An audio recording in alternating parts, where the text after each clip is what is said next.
The untouchable True School Sports Empire proudly presents something the boxing game's been missing. Hey, what's going on? It's your boy BT, and I came here to talk some boxing with the thousands of True School Sports subscribers. Now, this is the official Michel Rivera versus Frank Martin live fight reaction extravaganza. It's your boy BT, and to my left, we got a man that really needs no introduction, for he is known the world over, known from city to city, coast to coast, state to state, country to country, continent to continent.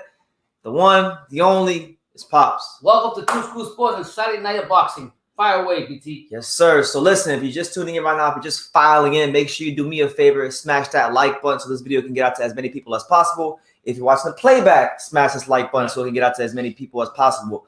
You know, we got a great fight tonight on Showtime featuring two undefeated young lightweight contenders. You know, we got one of South Florida's very own, by the way, of the Dominican Republic, Michel Rivera, the reincarnation of Muhammad Ali, taking on the ghost, Frank Martin. Should be a really fun fight. So give us your predictions down below. Let us know where you guys are watching from. Let us know what city, what state, what continent, what country. Just take a quick roll call. I want to see where everybody's from.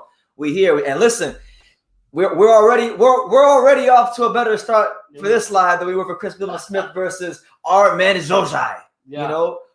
So that was a dreadful live, sleeping. but we're here. We got my man Jesus M in the building. He says saludos, BT and Pops. We got Ben Beatty just subscribed to the channel today. Shout out to Ben. He's back. He just found the channel through that last live we did. So hi again, BT and Pops. Yes, sir. Good to see you, Ben.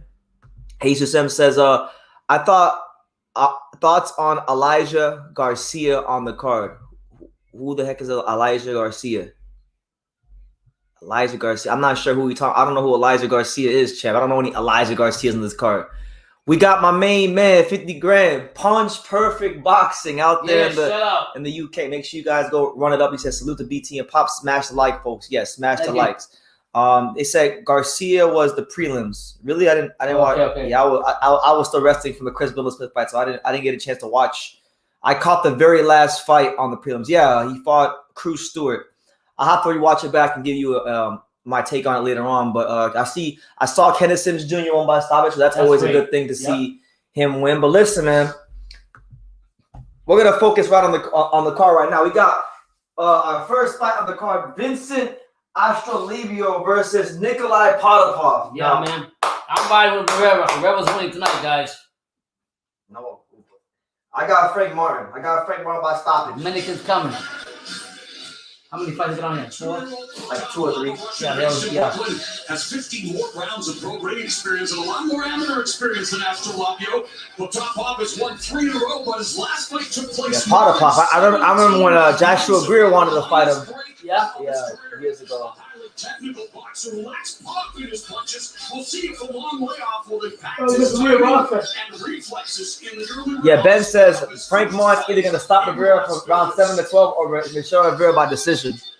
Yeah, I'm right with Michel. I got Frank Martin TKO 9. We'll go with 9th round. You don't think that you'll see. You'll see. Yo, baby. Yeah, he does need to step up, but the problem is he's a guy that not a lot of guys are eager to fight. You know, there's not a whole ton of money in fighting him. He's a really good boxer. He can punch a little bit. He's very smart. I want to see him get his shot. I know when I interviewed Kenneth Sims Jr. like last year, he was talking about wanting to fight Tio, and people said he was crazy. Well, how about now? Yeah. If I had it my way, Jesus, I would like to see Kenneth Sims get his shot at Teofimo Lopez. I think he'd have a great chance to beat Teofimo Lopez. Hell yeah.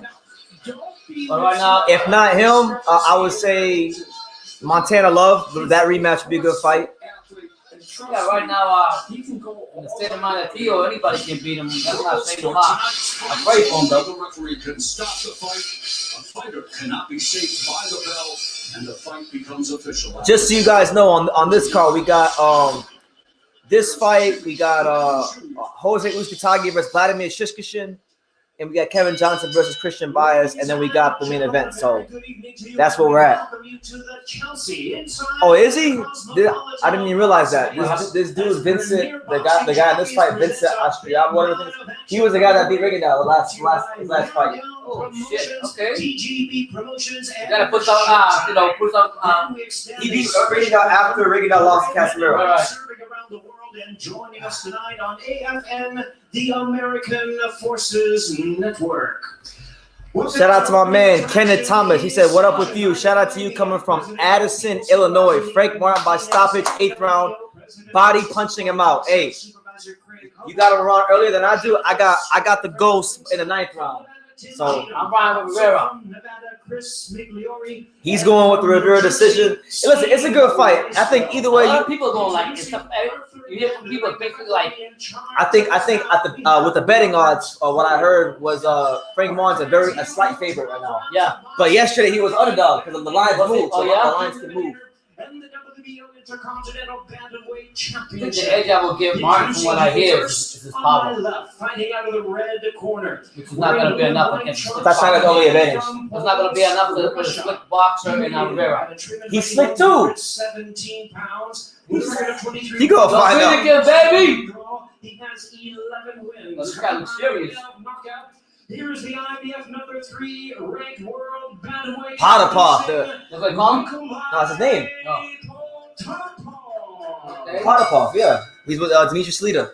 Yeah, I see that. Been with him for years. Yeah. My right, finding out of the blue corner, wearing red I was trunks afraid with of blue Philippines. Yeah, that's Sean Gibbons. That's Sean Gibbons' son right there. Hey, you already got him in in the Philippines. So here we go. Vincent Astrolabio versus Nikolai Potapov, the opening fight on the card. We here. Second live of the day. Was that a knockout of the year, brother, today? Yeah, that looks like a game. Top 5. Oh my god, I could not believe that. History Vault. Shout out to History Vault. He says, who's on the cards tonight? We got this fight between Vincent Astriago taking on Nikolai Potapov. That's going on right now. After this fight, we got Kevin Johnson, the 12-2 prospect, taking on Christian Bias. And then we got the co-main event, I believe, is Jose Uzcategui taking on 13-0 Vladimir Shishkin. So to me, that's probably the fight of the undercard. Yep, strong Filipino fighter. Like a lot of these Filipinos, these Filipinos, we know these guys are strong. These guys are gunslingers. These guys, punch from weird angles. A lot of these guys break the rules of boxing, but they make it work for them. Filipino fighter is very tough. Potapov, a strong guy in his own right, but a good technical fighter. Remember years ago when he, I believe he fought Joshua Greer. He was fighting for a minute. Yeah. All right, so here we go. Round number 1, Nikolai Potapov versus Vincent Astrolabio. Versus the patient aggressor in Astrolabio. Potapov from the blue trunks, Vincent in the red trunks with the yellow trim on the sides. He's probably faced better opposition, but there you go. Nice little half uppercut there by Astrolabio, but then Potapov. The key for Astrolabio is he's got to defend that right hand up. Oh, shit! Oh, no. Okay, no. It's a slip. I thought Astrolabio dropped Potapov, but the referee's calling it a slip. I thought that was a knockdown. His head touched the ground, the thing. Oh, good right hand by Potapov though. Oh, Astrolabio is looking for that counter left hook, and he just missed it on Potapov. He's about to get Potapov down. Yeah. Nice start to the fight so far. They're fighting at a pretty good pace. Yeah. A lot of times in the first rounds, it's a feel-out round. This doesn't really feel like a feel-out round. Anything but the last fight you see. The last card, Yeah, last card. Tonight without his normal trainer, Boris Meltzer. He couldn't come to this fight, so Zachary Rutenberg is working with him. Oh, nice counter right hand by Nikolai Potapov. You don't want to make that mistake again. Gotta make sure that. I think he got a break from the referee. Do you think so? I think he got a break on that shot. Nice counter uppercut by Philippines hitting. With that speed, the top of him can't see those punches coming, especially when. Yeah, make sure you guys smash that like button. We here. What city you from? There you go. Good little right hand pot shots to the stomach there by Nikolai Potapov. Has better hand speed. Tonight, Astrolabia is showing good hand speed. I always thought that good jab Potapov had, but you know, Astrolabia always was the aggressive and. There you go. Good feint there by Potapov. Coming up on the final 47 seconds here left in round one. Yep. Vincent Astrolabio and Potapov fighting at a pretty solid pace right now. It's a fast pace, I like it. Nice lead right uppercut by Astrolabio as he dips to his left. From way back. Half minute remaining in the first. Yeah, if I got any oh, that's a knockdown. That's a knockdown. So Vincent Astrolabio catches Potapov with the left hook and a flash knockdown, and there you have it. Yeah, your first knockdown of the fight. He said it was a break. He wanted another break. He said, no, that was a knockout. Man, Vincent Astrolabio was doing his thing with the left hook that round. Really, I thought that should have been a second knockdown because I thought the first one was a knockdown. So we got a break on that. So there you have it, a 10-8 round off Philippines came to bring it in. Off rip. He was tired. Yeah, damn. Potapov's like, man, I'm getting too old for this shit. Yeah. I mean, he asked the referee for another break. The referee gonna give you 2 shots. Shout out to my guy. Will be hit. Well, that was really a cuffing punch, and it wasn't. Nah, Michel Rivera hasn't fought yet. The card just started. There's like 2 more fights. There's 3 more fights after this one. There's this one and 2 more fights. There was, in fact, a genuine knockdown that happened. It was a counter left hook. I think he shot for that knockdown. Man, he barely caught him with that one. Yeah. Let's take another look. Abner, you put your educated eye on it. I thought the first knockdown was, you know, was behind the head, but So, the second one. double jab, right hand. Behind the head. That wasn't behind the head, was it? For right hand, That was a knockdown, but you got away with that one. Okay. You're not going to get too many breaks. Well, here we go. Round 2. Potapov versus Astrolabio. Really interesting first round. Fought at a pretty good pace. Astrolabio scores a knockdown towards the latter stages of round 1, so it's a 10-8 round off the rip. Here we go, round 2. See Potapov really come back, friend? You gotta get consistent. You gotta start defending some left hooks and some right hands. Lost to Joshua Greer Jr. in July 2019. Yeah. A lot of people thought he should have been What happened to given him? the victory in what was a divisional majority decision. He started losing fights. No more pillows? No. He put the pillows away. In fact, I'm glad they said that. When he fought Greer, a lot of people thought he beat Greer. They gave it to Greer. Wow. Potapov doing a little bit of waiting here. Good feint there from Potapov, but he's got to be first. Potapov doing too much waiting for me. I think he shocked. That's what it is. He shocked a little. There you go. He shocked a I think shocked you. Will you expect that? There you go. Good up jab there by Potapov. Oh, nice lead left hook there by Astrolabio. Vincent Astrolabio. That Philippine hit like Manny Pacquiao hit cows, man. Some heavy punches. Lead left hook by Astrolabio. Potapov returns fire. Astrolabio doing a good job keeping that nice, tight, high guard. Just keeping a nice, solid, tight, high guard. I think Sean Hemmings, he loves promoting Philippines, huh? Issues with his eyes. Shout out to my man, Major Key Boxing in the building. Make What's up, sure Major Key? How you doing, man? you go subscribe to Major Key Boxing. My man Kenneth, he's predicting a 4th round stoppage for Vincent Astrolabio. He's looking good, man. I wouldn't doubt it. You got 2 knockdowns already. Yeah, Potapov has a cut on his right eye right now. So there's blood trickling down the right eye of Potapov. I think Potapov is good. He's very well schooled. He does some good things, but you know he needs to find a way to get Astrolabio guessing more because Astrolabio is just sitting back and just timing him. Yeah, he's not fainting. He's not making a lot of moves. No, he's fainting. Yeah, see that. Yeah. I think between both fighters, I think the Philippine fighter got a heavy, more of a heavy punch, right? He lands 54% of his punches to the body. So we'll see if this fight goes on. Good left hook there by Potapov. Yeah. Nice left hand Okay. by Potapov. I'm liking that Potapov right now. There you go. Potapov starting to get in his toes and box a little bit more now. Looks like Potapov starting to loosen up because his body isn't as tense as it was in the first round. He's actually a little bit looser. He's just in there flowing now. But So is that blood down his right eye. So his corner needs to make sure they take care of that right eye when this round ends. And, I mean, he's behind on the fight too, so. Nice body shot there from Potapov. He's hurting the Philippine Hollow with them shots. All right. Shout out to everyone here. It's your boy BT. That Philippine team, those heavy punches, man. You can cows. You got the cows out there in the farm. To use all of the ring in this fight. Make sure you guys smash that like button. We here. Should be a fun night. Yeah, of course. You know,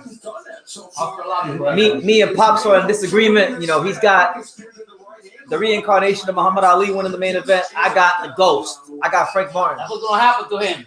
I got Frank Martin. You're really gonna ghost him out of there. Just having fun.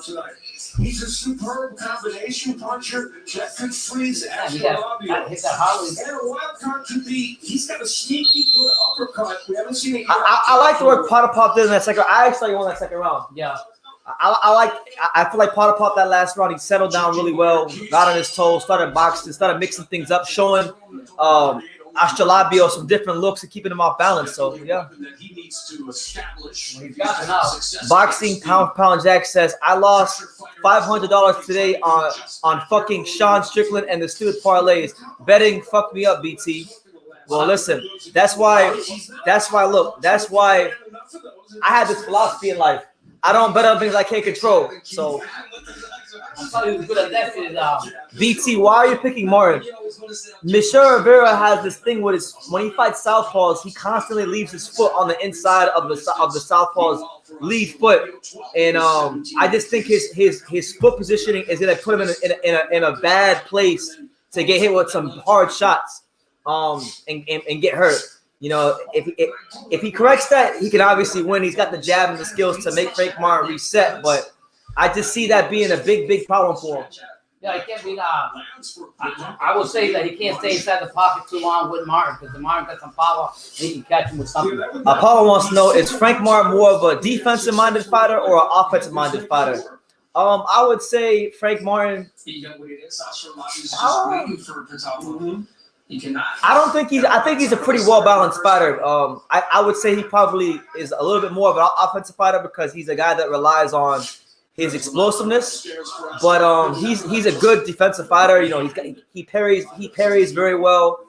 But I just think Michel Rivera's inability to get proper foot positioning on a southpaw is gonna cost him. That's why I'm picking Frank.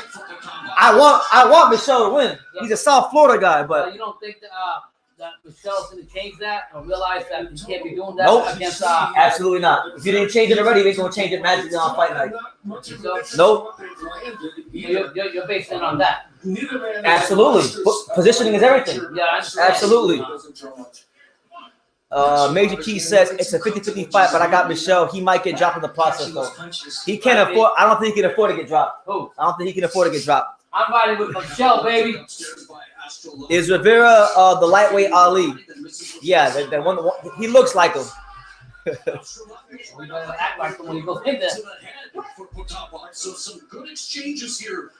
Potapov seems like he's settling down. Yeah, I mean, last two rounds, you can tell he's running better. It's showing more nuance than I thought he was capable. Oh, good right hand to the stomach there by Astrolabio. Yeah. I don't know why he's not letting go of that uppercut. Every time he throws it, it lands. Astrolabio just misses an uppercut. But Potapov showing some of that veteran experience. He's not, he's not panicking. There you go. Good right hand there from Potapov. But he's about experienced and more skilled fighter. Better skilled fighter, more experienced fighter. More tightly sound. Yeah. Boxing pound for pound Jack says, I'm picking Martin literally. He has to win, and Raw Courier has to knock out his opponent. Otherwise, I lose heavy money, and I probably stop betting for 6 months. Oh, big time betters out here. That might be a good thing. Yo, we got some chaps over here. That's for sure, baby. You're gonna get some good support. In my opinion, it's Rivera by decision or Martin by KO. A lot of people are saying that. Well, this guy was saying that he lost money on what earlier fight or something. Something like that, yeah. Yeah. Do you think this fight will move up will move then. Yeah. Well, I already think Michel Rivera and Frank Martin. I already think they're both like lower top 10 guys. What up, BT and Pops? Hope all is well, fellas. Shout out to my man QC out there in Australia. Yes, sir. Hell yeah. I mean, what I like about them two fighters, they're not afraid to put that O on the, you know what I mean? Frank Martin will set an example. Earl Spence can't kicking ass and taking names. I don't have any comments about Earl Spence, but you know, shout out to Frank Martin. Earl Spence, this is his first promotional. He's doing his own thing, so I like that about him. Frank Martin. This is a text on that. That shit is. Yeah, come on. Don't give me that bullshit.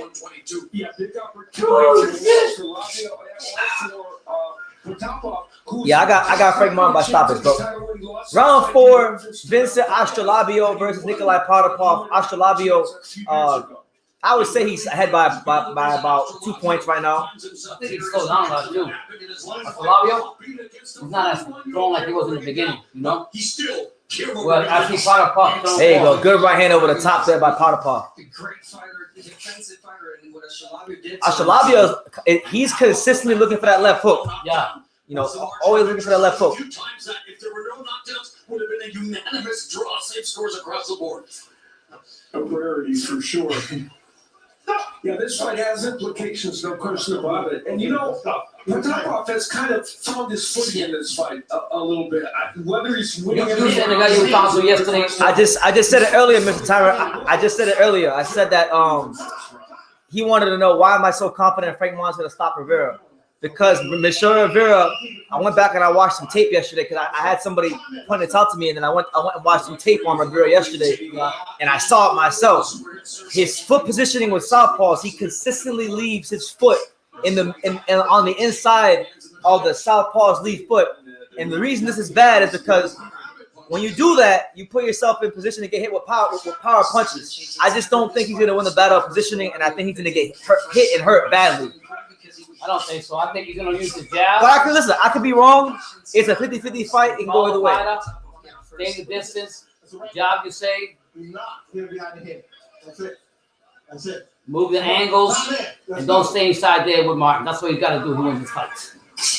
He's going to adjust up positions. He's got to do a lot more work than that to beat Frank Martin. I don't think Martin, I seen him the last time I seen him. He's all right. He really didn't. Stop doing that. Stop doing that. So Stop doing that. You got to stop doing that. I This is why you be getting predictions wrong all the time, because you keep judging these fighters by what they did the last fight. You can't be doing that. I'm just saying, for me, I think the Rivera's more clean, crisp fighter, and the slicker fighter, and he's going to win this fight. Drums on your body too. I'm telling you. It's a big fight for him, but you think he's going to sleep on the position like that? in this fight, he's not. You got Jaime Casero. I'm definitely picking Frank Martin now. You know how that goes. Yeah. Oh, good counter left hook by Astrolabio. Astrolabio, I think, might have stunned Potapov with the left hook. Ooh. Oh, Astrolabio starting to pierce that guard of Potapov. Yeah. Okay. I don't think Potapov can answer for this Philippine. I'm telling you right now. You don't.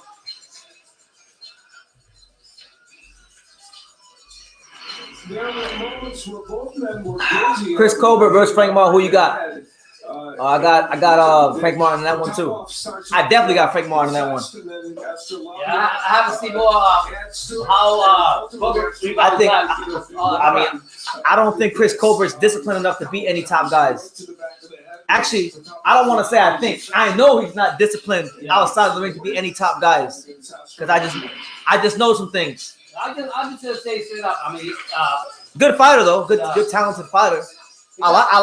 I would like to see Chris Colbert get back to winning ways, because I've been following Chris Colbert since he beat Titus Williams back in 2017 before anybody knew who he was. Yep. So I like Chris Colbert, but I just know he's not living the life that a fighter needs to live to be the best fighter they can be. Yeah. That's what I know. You can't half-ass step it either. Muting the offense of Potapov in that fourth round. Anyway, round 5, Potapov versus Astrolabio. Really good fight. Yeah, I like The question will I'm be, sure. did that alter this fight? I thought he slowed down, but no, like you say, he's sitting on that punch. It's going to affect how Potapov fights. There you go. Good body shot there by Ashtalabio. Great jab that Potapov has. I mean, he's throwing more hooks. Yes, they're landing. But I like how him too. He doesn't throw a lot of volume, a lot of punches to get tired. He throws, you know what I mean? He fought Mr. Tyrant. He did fight Ladarius Miller, and that was a horror. I was at that fight. That fight was boring as hell. I remember when he fought Fidel Maldonado Jr. That's really the fight that I was. Oh, walked him again. It's done. Potapov just took a knee. Ashtalabio hurt him again. Yeah. So that's the second knockdown for Vincent Ashtalabio. We're here in round 5. Potapov back to his feet. 1 minute and 54 seconds left here in round 5. Now, Philippine throwing them hard punches. He's already recorded 2 knockdowns in the fight. Yo, this guy, I like this lock. What his name is? Ashtalabio. He's He's a heavy. That's uppercut again. Yeah, heavy puncher, and he doesn't waste his punches. He actually he actually throws punches with a purpose, not to waste them. He had scored a couple of knockdowns in his career with body punches, so he's going downstairs against Wayne Witherspoon, what's good, champ? He said Philadelphia's in the building. Yeah, shout out to you, Wayne. Good to see you. God bless. Much love to all of our supporters out there in the city of brotherly love, Philadelphia. Oh, beautiful body shot by Vincent Ashtalabio. Served him down to the body. He's hurting. I don't think he's gonna last long in this round. I don't know if it's not gonna last long. I don't think Potapov's getting to the 8th round. No, he's not really. He's not going for the kill. It's a little annoying because Potapov does some good things, and then he just gets caught with that one shot. I mean, we'll see. Yeah. He's really doing well with the picking of the shots. He promised to deliver. Oh, good right hand down the middle by Ashtalabio. Okay. Who promised a knockout? Potapov? I don't know. Yo, he's not hurting the Philippines. He can't get through the guard. Yeah. And the thing about Ashtalabio, he's not just throwing crazy punches. My main man, Eddie Morales. What's good, Chef? He said, the untouchable True School Sports Empire. Yes, sir. We here. Yeah. In full effect. My man said, is Hector Luis Garcia top 10 lightweight? He's never fought at lightweight. This fight against Tank will be his first fight at lightweight. When Tank beats Hector Luis Garcia needs to stop running from the smoke and go fight Otar Aronosian. He needs to stop ducking Otar. That uppercut and then the left hook. Might have been the left hook that hurt just as much. And he decided to take a knee, and in a way, a smart move. Somebody asked me, where was it? Eastside Cruz versus Frank Martin. That would be a good fight. What do you think about that fight? Pitbull Cruz, if he caught Frank Martin, who's taking that fight? I've seen more of Pitbull Cruz? Yeah, so You can't say? no, I can't say right now. Okay, all right. I was sure I'm seeing a few fights from Martin. I haven't seen enough. But I guarantee you what I think. I'll tell you what. If Martin showed me right now something, then I'm gonna find out. I'll tell you what pick they fight. Oh, Frank Martin. damn, Brandon, you hire him like that? Not really. I just think he beat a lot of guys. A lot of the guys that he could probably fight. Yeah, I think he beat them. Translating the Russian spoken in Like if Frank Martin had to fight like Tank or Devin or I think he lose those guys. But all right, that second tier, I think he beat most of those guys. all right.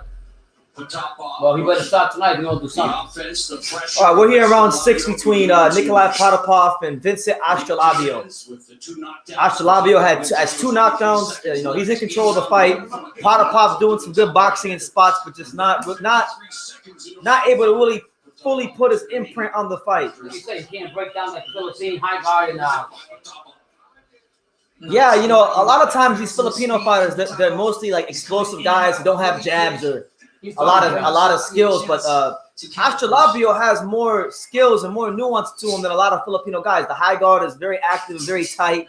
leads with that jab, comes up with the jab, doesn't throw a lot of like crazy punches. Time the jab of Ashtalabio. My man Boxy Pound Jack says, I hope Vladimir Shishkin KO knocks out Uzcategui. Yeah, I mean, it's possible. Oh! He rocked him again. No, he didn't rock him. No, he hit his gloves. Oh, but Potapov's retreating. Oh, he's hurt again!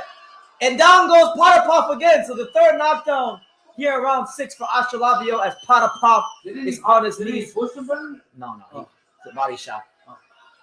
You better just stop. And that's it. Yeah. That's it. I told you. They wave it off, and Vincent Astrolabio gets the 6th round stoppage.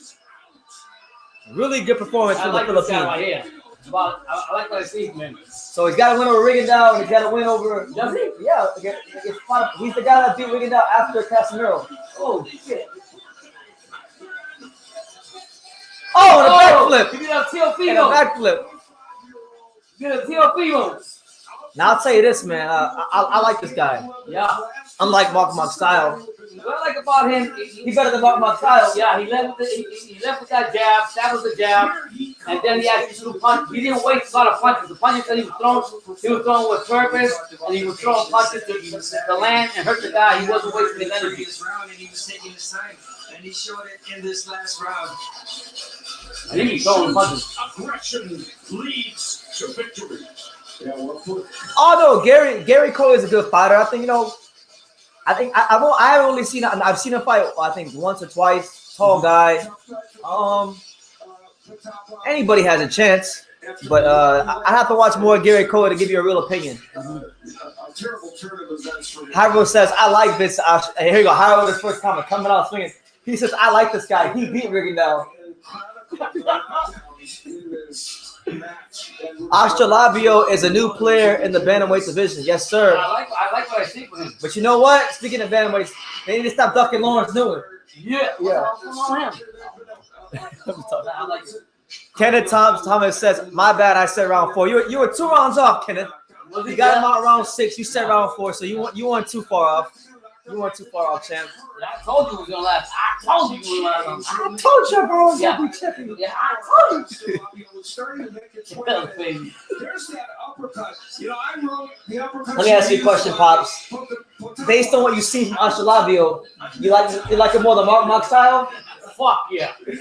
Placement of the punches really I like how he is. You know I don't like Mark style, I know. so you know the answer to me is yes. I never liked Mark style.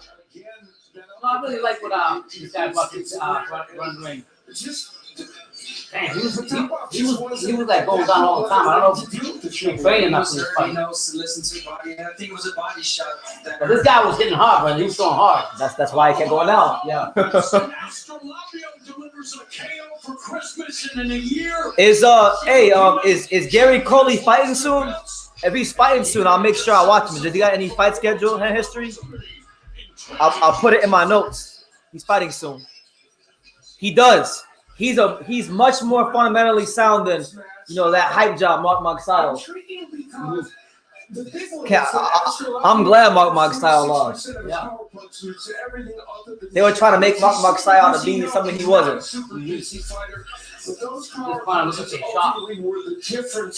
In this fight, Look at that. it's got him a win for top off the third. That's a good win, though. I mean, Astrolabio putting together a nice resume. Potapov, Rigondeaux. Yeah. I want to see him try his luck with Lawrence Newman. Now 18-3 with his 13th knockout victory. Oh, okay. He got injured. Here's what's going Got a fighter from New York named Gary Cole. Okay. Tall bantamweight. December 31st in Tokyo, Japan. It's a full promotion for the agents. Oh, okay, I'm about to finish it. Yeah. Fighting Federation. Headlined by the electrifying megastar, former champion AJ Mercenary McKee.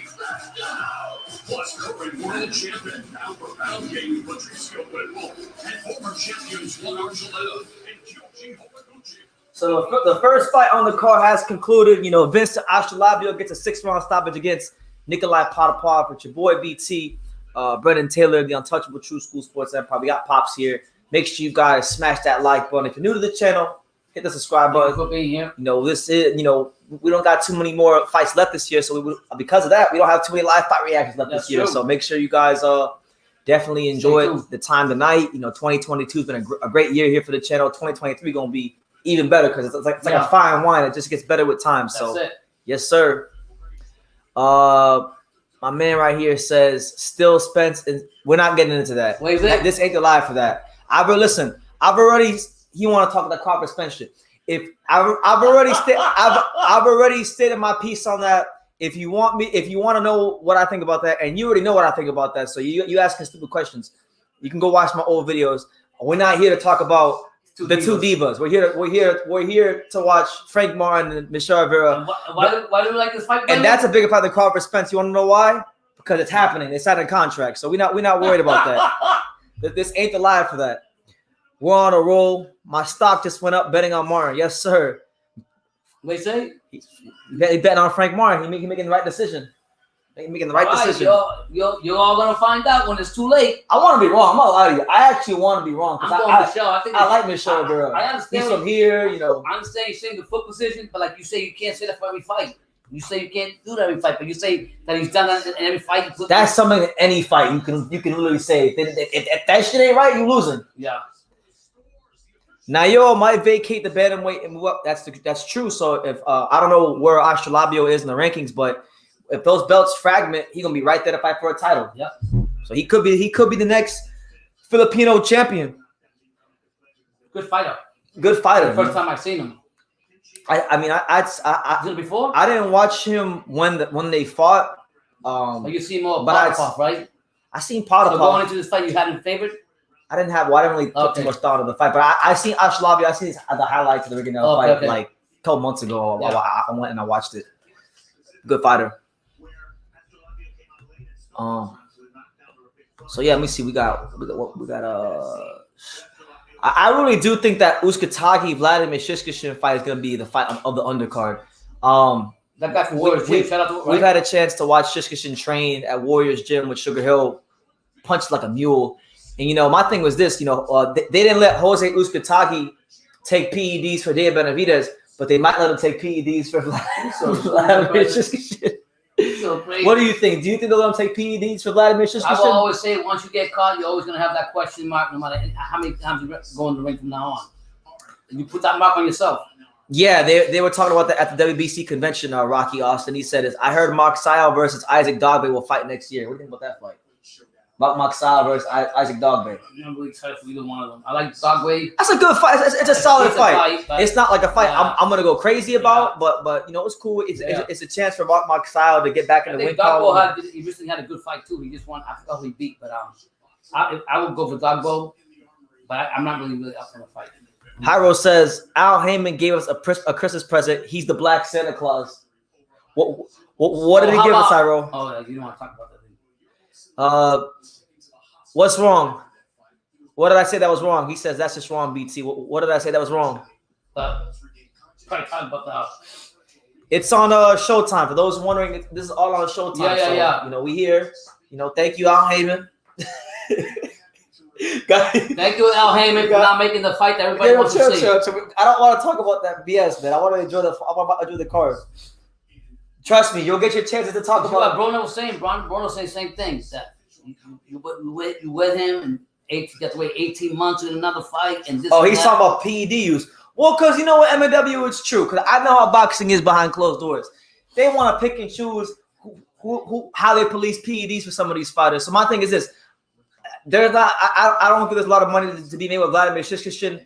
They don't give a damn. So if you know, maybe they wouldn't let him take PEDs against Dave Benavidez, but who's to say they don't let him take PEDs against Vladimir Shishkin? That's crazy, man. Like I said, once a cheater, always a cheater. Hyro said, Al Heyman gave us a great fight, and he's blessing us with more next month. He is. We got next one. We got Tank Hector Luis Garcia. We got Charlo versus Zoo. Okay. Hyro, and you must be buying his stocks. They're really broke. So keep buying. WBA ordered Dubois versus Usyk. Did Frank know this already? Is it why he used Lorena as preparation?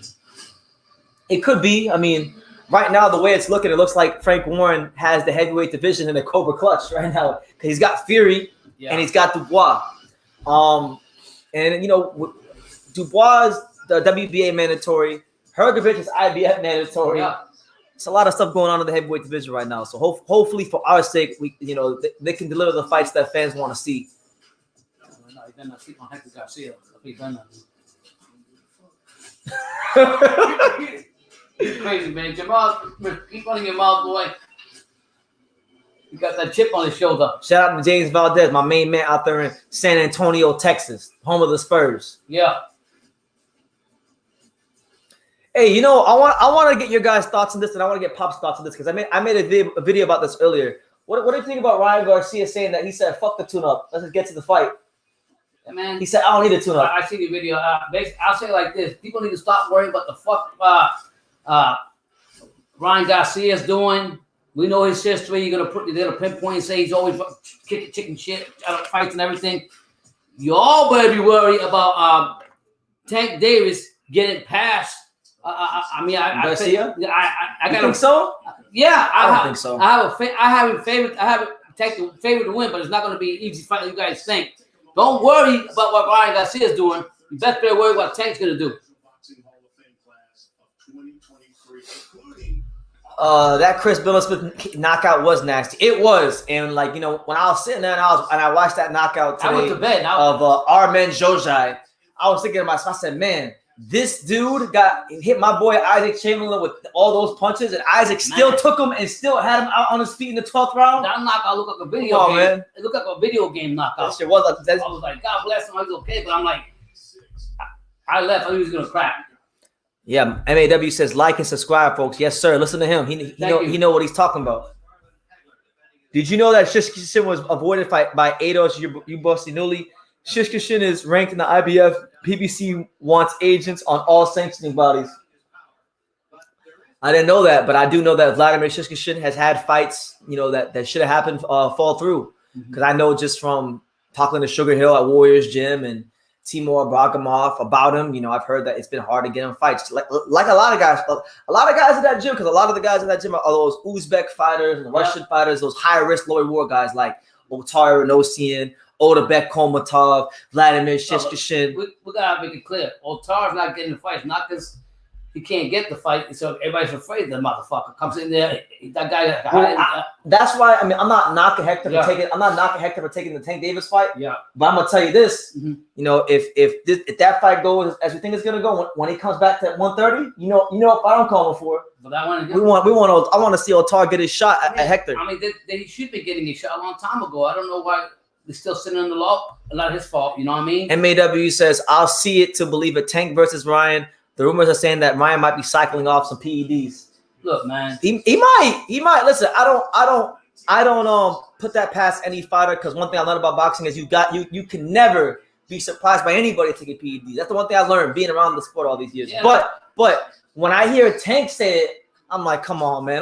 That don't look good on Tank. Yeah, I'm just gonna say it like this. You know, we everybody's going on the past history of Garcia. I get it. So goddamn, let the man be. Hyro says if Lionel Lonnie B. Thompson wants to fight, he got to see Shishkin. Lonnie B. Thompson is irrelevant now. Oh my. But Hyro, get in the ring and you'll find how much irrelevant it's gonna be. You know, that's the fight I want to see. I want to see Hyro versus Lionel Thompson. Yeah. But here we go. Wow. We have Jose Uzcategui versus Vladimir Shishkin right now. Who you got? I got Huh? You know what? Who you guys got on that fight? I'm gonna go with Vladimir. You go Warriors Boxing.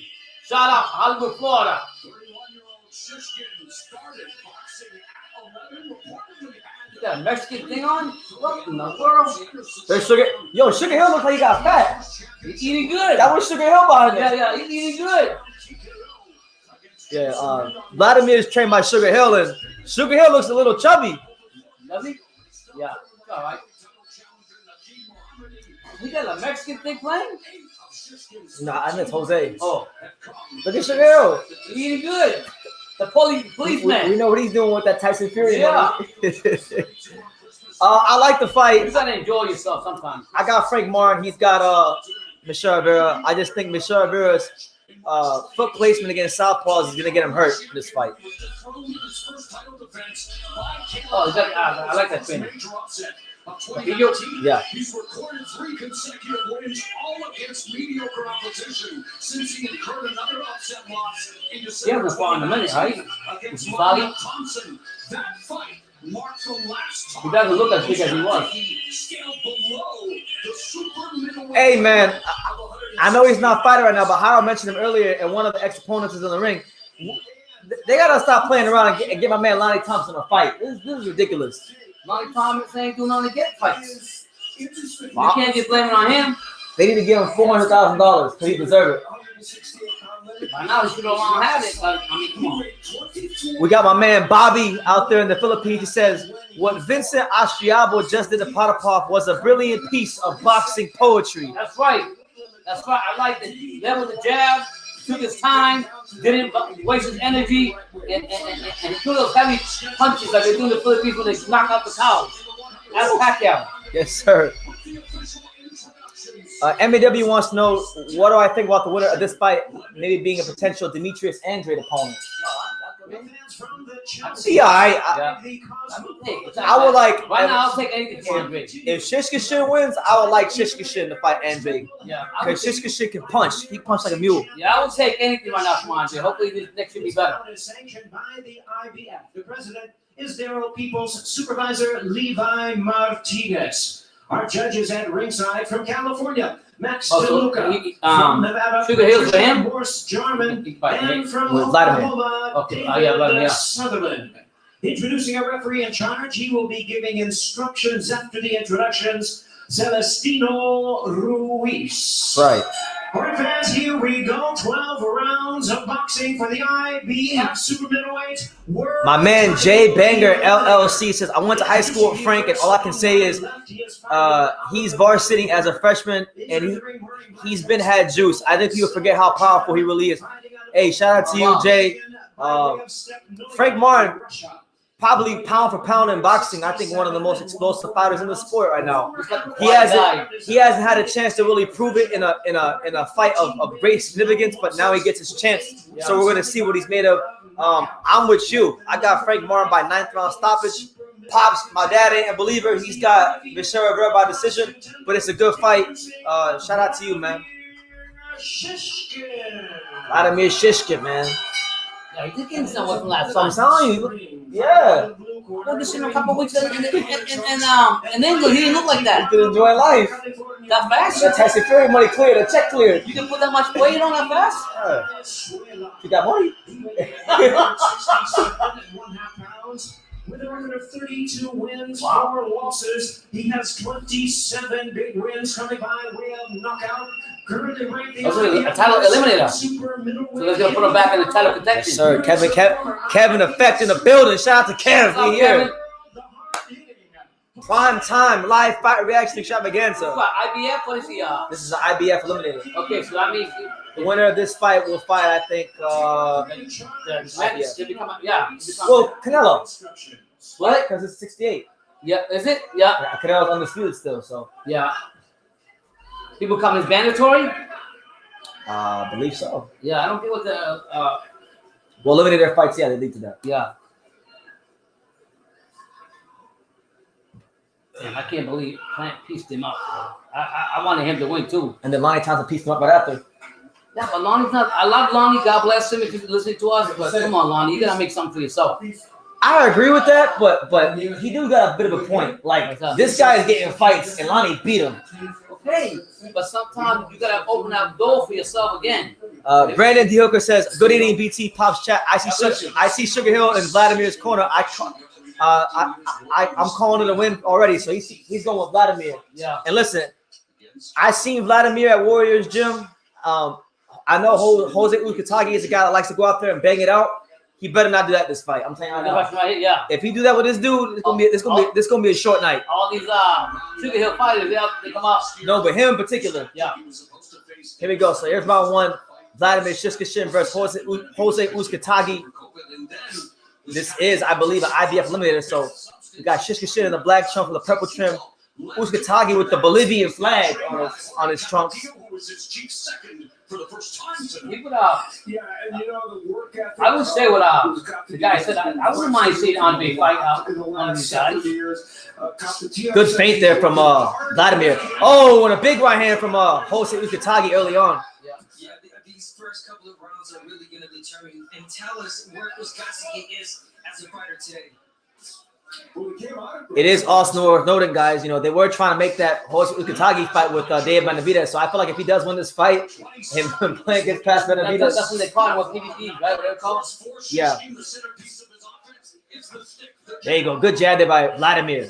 Vladimir goes up and down, working that stick. Up and down with the jab. If Uzcategui wins this fight and fuck, who you pick? Him or Benavidez? I'm not being stupid when I ask that question. David. Yeah. David will piece him up. Right, it's the game versus Lonnie Thompson. That's all I want to see. Yeah.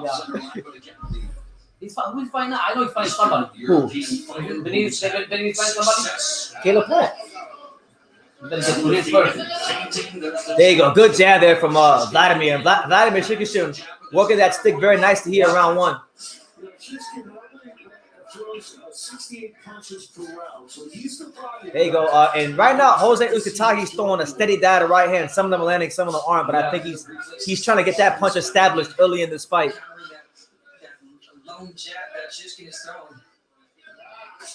There you go. Nice jab there by Vladimir. Yeah. Vladimir Shishkin doing a good job moving left, moving right, changing directions, showing Jose some different looks here early in round one. Yeah, he's not staying sitting in the middle, just making a target. Is Frank Martin going to be a multiple weight class champion in the future? I don't know about all that. He needs to worry about just trying to become a champion in 135. But I do think he's a good fighter. We'll learn a lot more about him tonight. That's right, Sugar Hill, Kronk Gym, stand up. Is he not? Is he okay? That's okay. Thanks for the correction.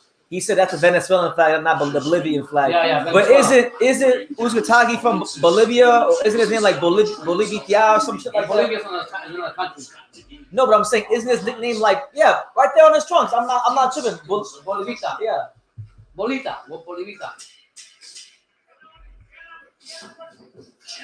I thought he was from Bolivia because of his nickname. Yeah, Venezuelan.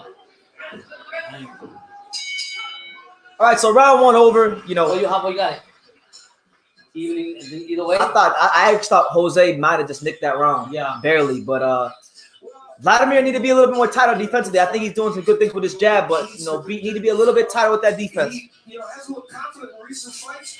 Hand history says he thinks Shishkin is going to get caught. Yeah, I think if he don't tighten that defense up, he's going to put himself in danger. And I think Sugar Hill will get him right. Yeah. He's got a powerful right hand, but I think the left hook might be the big He's breathing hard. First round. But sometimes he keeps his head up and his abdomen goes straight back. He's going to get that head. Never seen him yell. Never. He yelled at Fury. Huh? And when he said, it's the simplest shit in the book. Yeah. He does it well, and his main power is in that right hand. That's what he wants to win.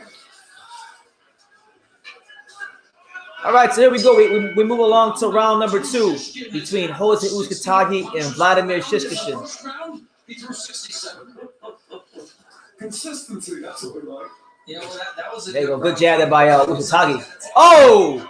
Nice right hand there by Uzcategui. Jose Uzcategui, he's not throwing as many punches, but doing a good job of punching between the guard of Vladimir. There you go. Good uppercut there from Vladimir. Vladimir circles back to his right. I like them rival gloves he got on. I'll tell you this, man. Vladimir better just try to get out these first 3 rounds without getting clipped. Jose Uzcategui bringing the fight to him. Yeah. I want my question answered. I want to know if he's on PED. Come on, man. Let it go. Good left hook by Vladimir Shishkin. He's not as big as he was, so I don't think so. There you go. Good right hand there by Jose. Oh, good 1-2 by Shishkin. Shishkin. Trying to take his head up here tonight. 1 minute gone in the second. Most actively see him when he comes out. Yeah, he's landing that well right now. But it's not looking too good for Vladimir. Vladimir not looking so good right now.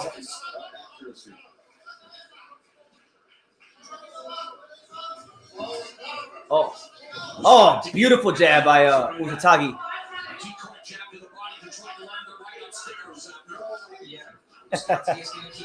Haro says, if Lonnie B does his research, Jose won 2 fights in Mexico and Lonnie B Thompson isn't doing shit. That's my point. But he beat Jose though. Who cares what Jose did? Jose lost. Oh, there you go. Good 3-punch combination down the middle there by Jose Uzcategui. No, by Vladimir Shishkin. I guess he got blackballed, whatever the case is, and he's angry about it. But the only way you're gonna correct that is if you open the door for yourself and get back in the ring. Slow down. Shishkin has landed a couple of left hooks to the body. Under a minute left to the second.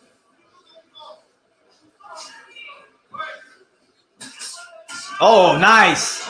Nice right hand, left hook combination there by Shishkin. And Vladimir is starting to get his rhythm now. He's starting to get his rhythm and land with a little bit more regularity here in round 2. Yeah. Here, the guy's holding up. I don't think Jose liked them punches because. Also to the body and he held his glove. Oh, nice right hand down the middle there by Vladimir. Yeah. Good for him and good for everyone because it's making this a fascinating fight. Again. His first championship level opponent would love to add a former belt holder's name to his What you got so far? victims. 15 seconds. Vladimir is winning this round. Mr. Tyrant, I'm not. Oh! 3 punches down the middle again. That left hook. When Vladimir throws that right hand and then comes with the left hook behind it and it lands, it's having an effect on Jose. So a much stronger round there in round 2 by Vladimir Shishkin. 1-1, and there he is, David Morrell Jr. There he is ringside with a pink suit and 3 gold chains on. Yeah. Yo, man, I thought he fucked up that guy he fought last time. Ados? Yeah. Man, I felt bad for that guy after a while. He's got one of the best outfits I've seen any fighter wear to the ring. He's got the best outfit I've ever seen a fighter wear to the ring since he wore Marlon's jersey. Yeah. to the You think he does better than the Cuban counterpart? Who's just nice? Yeah. He does better? He wore Marlon's jersey. Okay, that's what's up. I can't say nothing else. But now, good fight so far. You know, Jose Uzcategui doing a good job in spots to punch between the guard of Vladimir Shishkin. Shishkin's keeping getting his rhythm now and starting to really find a home for these combinations. Beautiful jab. Double jab for the Shishkin throat. Oh, good counter right hand over the top by Uzcategui, and then a left hook down on the body. He's trying to make a statement tonight. Gotta be careful though, don't slip. Good defense there by Vladimir to roll the shots. Yeah. I mean, literally. Shout out to all 35 of you here. Make sure if you haven't done so already, you smash that like button. So the super chat was support the channel. So this video can get out to more people. Number 1. I'm good. Actually, yeah. Nice. Nah, it's good. Just give me the water. Thank you. And it's exactly what they're looking for from him. Is he has finished off combinations with the Oh, nice. Good left hook by Shishkin. straight right hand guy anymore. He's throwing some really dynamic.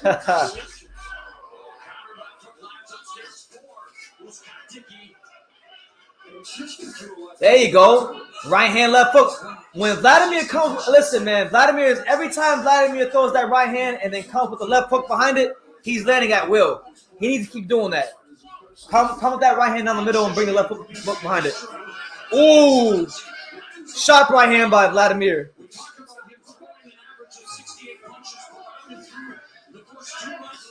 There you go. Right hand to the body by Vladimir.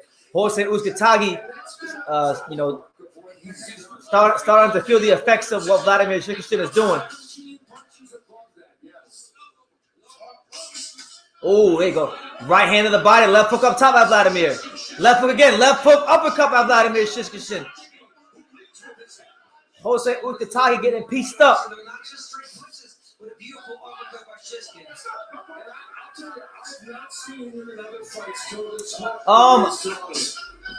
Yeah. The main event's gonna be a good one. I would say, yeah. Jay Sharp, go ahead and do it. Yes, sir. Last minute here, round 3. Oh man, Jose Uzcategui he's squaring up a little bit too much because Vladimir's just finding a home for that right hand down the middle every time.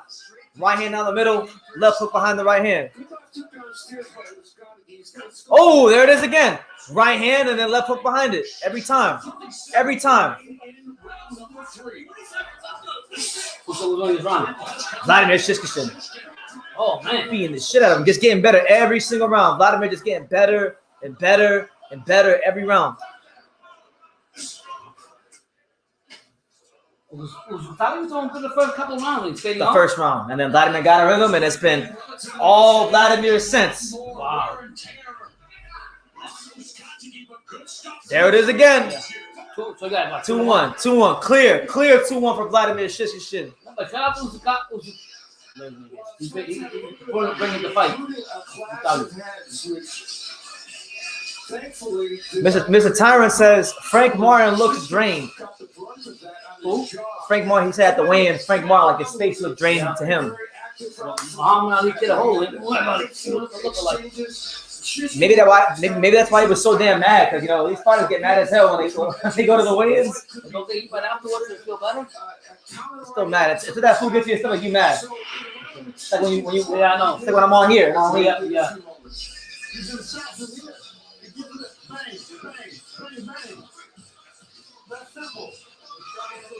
Yeah, hand history. His problem is when Vladimir throws the right hand, he's always bringing the left hook behind it. So he'll go right hand, and then he'll go left hook behind the right hand. And every single time that left hook comes after that right hand, it's hitting Jose every single time. And then the smart thing Vladimir is doing to show him a different look is when he throws the left hook, he'll reset, come back, and then throw the uppercut. Yeah. So he's keeping Jose off balance with a good punch selection. Well, here we are in round 4. Jose Uzcategui needs to make an adjustment. He got to do something. This fight's going to come down to who is going to be able to control again and take charge of this fight. There you go. Good right hand downstairs. That's what I'm seeing from Shishkin, though, that distance. Sugar Hill's got a couple Russians. He's got him. He's got Timo Karov, who's a 68-pounder as well.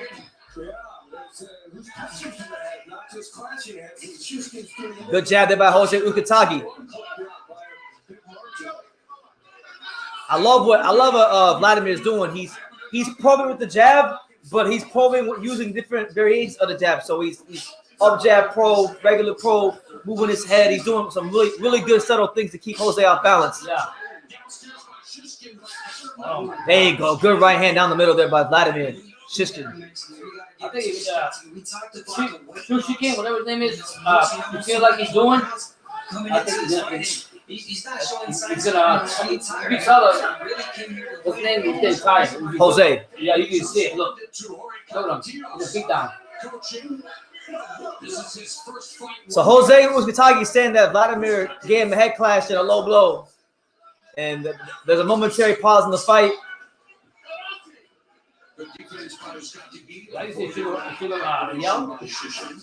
Ooh, good uppercut to the liver there from Vladimir Shishkin. And then a counter right hand from Vladimir. Vladimir countering now. Uzcategui's gonna be in trouble. If he allows I know if Jose loses this fight, Lonnie Thompson's going to talk hell of shit on Instagram. Yeah.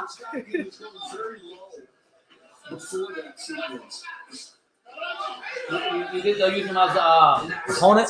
Yeah. Because he's trying to get away from I'll try to. Yeah. Shishkin is being really smart now, throwing the inside punches, which are the short. There you go. Good body shot by Jose Uzcategui. He's not throwing enough for this one. You know, ironically, Shishkin's not really like phased by him. There you go. Jab, right hand from Vladimir Shishkin.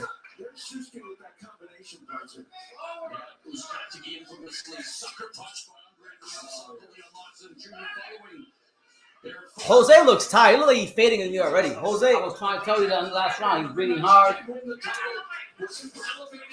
When James DeGale vacated later that year, but watched it. All right, I thought Vladimir just edged that one too. So I got Vladimir up 3 rounds to 1. Jose Uzcategui blowing out of his ass right now. Yeah.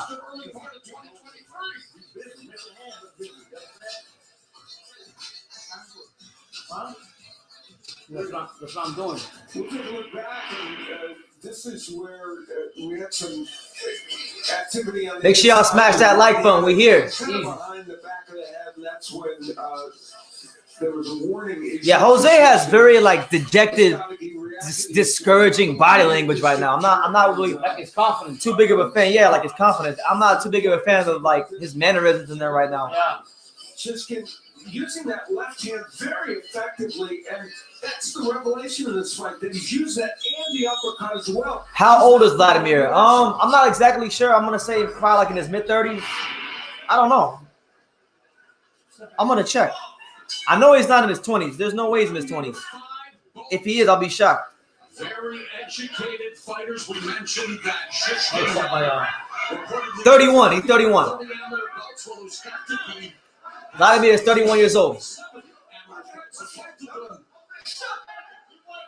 Have a lot of experience in the unpaid ranks, but Uzcategui has a lot more. All right, so round 5, very pivotal round for both men. Uzcategui just overshoots the right hand. He's getting tired.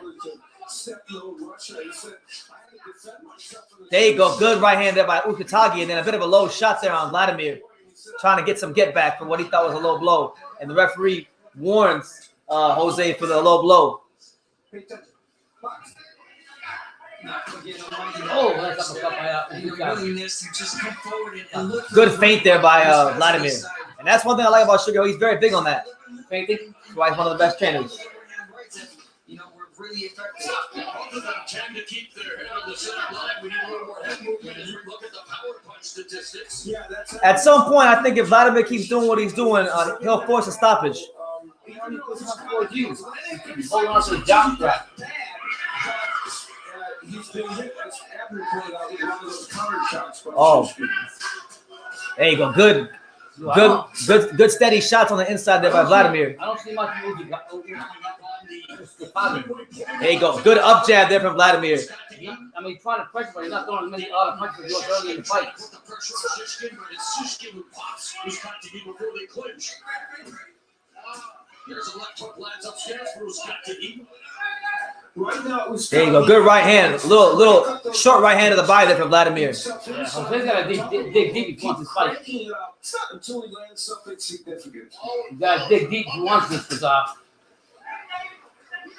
if he loses this, Bad like this for the knocked out Uzcategui. huh? Yeah, I said bad like this for the knocked out Yeah, Uzcategui. that motherfucker is crazy. He's smart, Vladimir. Yeah. They like to see a little bit either side to invest a little bit more to the body. Either right, straight. There you go. Right hand, left hook by Vladimir Shishkin. Yeah. Jose's coming forward, but he's not throwing no punches. You want to keep doing it. I do agree, though. Vladimir is doing a lot of holding. I would like to see Vladimir hold a little bit less. Well, when Jose lands a shot, Like right there. he holds Like off right the there. back. When Jose crowds him, he's immediately holding. I like to see him work on the inside a little bit. Jose's got to dig in if he wants to. So. Touchdown. He said touchdown.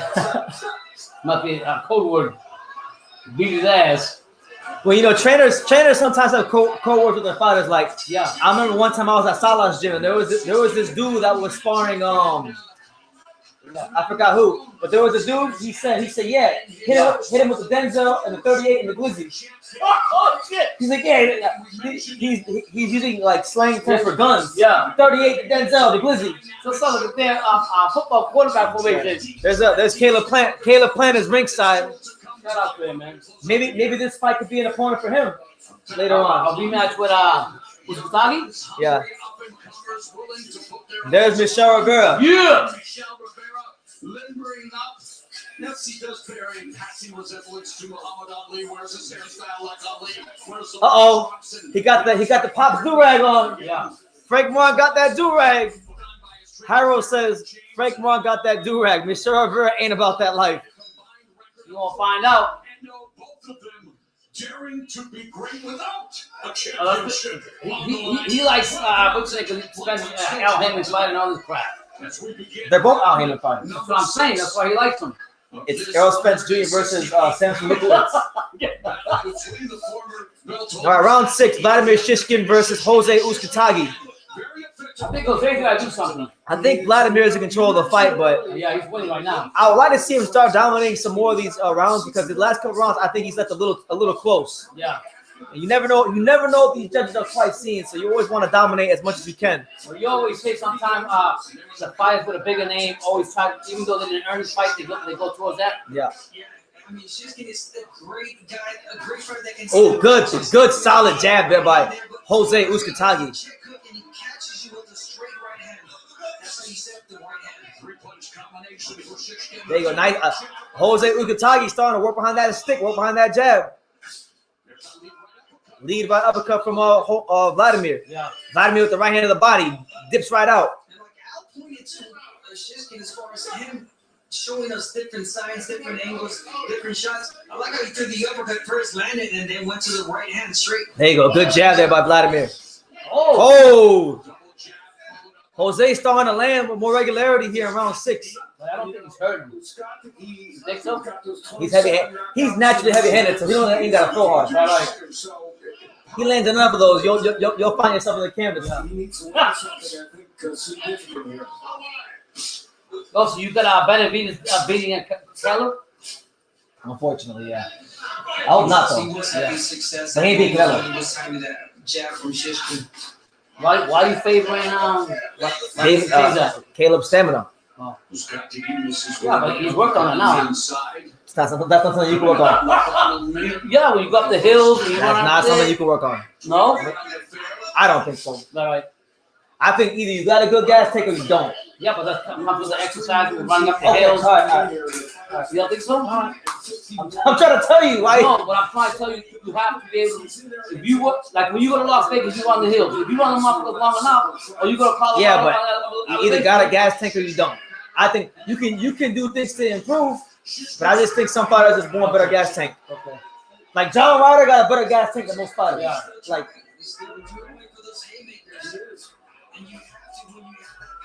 this ref hasn't given one warning to Shishkin. No, he hasn't. I mean, hey, well, Jose's a pretty big dude. Why don't he throw him or do something to stop to make him? Yeah. In the 6th, he has 2 knockouts, and then he has 2 knockout wins in the 8th of his career. Jose pressing forward, not doing a whole lot. Misses the right hand. Yeah. As we mentioned, Shishkin's been the one who's known to. Vladimir doing some good boxing right now, using the ring. Yeah. But that was a better round. What do you got there? You could play a drinking game this fight. I'm sure you could, but we're not going to do that. After reference, and their heads have been banging together a lot as well in this match. And luckily, neither has been cut. As I mentioned, Shishkin's been cut by. Hyro says, I'll tell you like this, Pops. If Caleb Plant was fat, yeah, but he's not blessed with stamina. He's not. Yeah. It's always been his weakness. Shishkin, who kind of closed around as he's been doing. And I think the Benavides side, he's been wanting this fight for so long, and he wanted to prove to people. No, he didn't. Stop that. No, he didn't. No. He hasn't wanted that fight. No. He's been calling out for a minute, Brendan. No? Talk. Bullshit. They could have fought before Canelo was even in the weight class. I want Caleb to win. Yeah. I think Benavides. I like Caleb, but I gotta go. Benavides will be motivated. I hope beat him. I hope beat Caleb. Canelo. I hope Caleb does him like he did it with Darrell. I'll be so happy if that happens. I hope Caleb does Benavides like he did Darrell. That ain't gonna happen. Oh, you got him like that? That's what I hope. That's what I want to happen. Different age, he's younger. I'm gonna cry tears. Darrell's an older man. I'm gonna cry tears of joy. Darrell is an older guy. He knocked out a fucking older guy. He's not gonna do that with Benavides. Ronald Gavril dropped Benavides with a jab, so anything's possible. That's when he was young, though. The same fighter. You got The the same same fighter. experience now. Same fighter. Yeah, me neither. I'm gassed for that fight, the main event tonight. Yeah. I think a lot of people are But we in round 7. Jose Uzcategui versus Vladimir Shishkin. Uzcategui, I think Jose's starting to box a little bit better here. I don't know. Fight's starting to get a little bit even, too even for my liking. Yeah. Vladimir got to separate himself a little bit.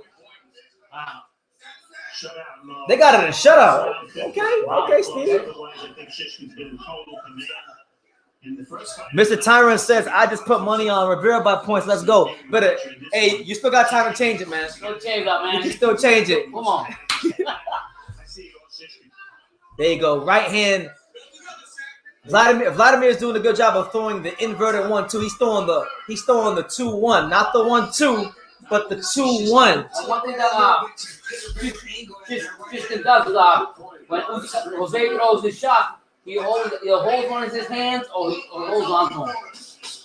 There you go. Right hand to the body, left hook to the head from Vladimir Shishkin. I like his defense in the pocket. Hold on to his jock strap the whole fight. Oh, good counter right hand by Jose Uzcategui. Oh, another right hand by Uzcategui. Making it easy for Shishkin. Oh, left hook to the body. Okay, Jose. Every time he's holding. He was gutsy, just, There you go. He told you. Just warned him. There you go. 1-2 down the middle there from Vladimir Shishkin.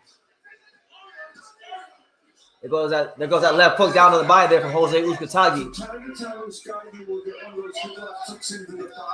Can't seem to double with I don't think Jose has that energy like he used to. If there's a power punch, it's gonna. He never had a lot of energy. He never was a high volume fighter ever. Right. It's part of the reason why he lost to Caleb Plant. Besides the DVDs. Or lack thereof.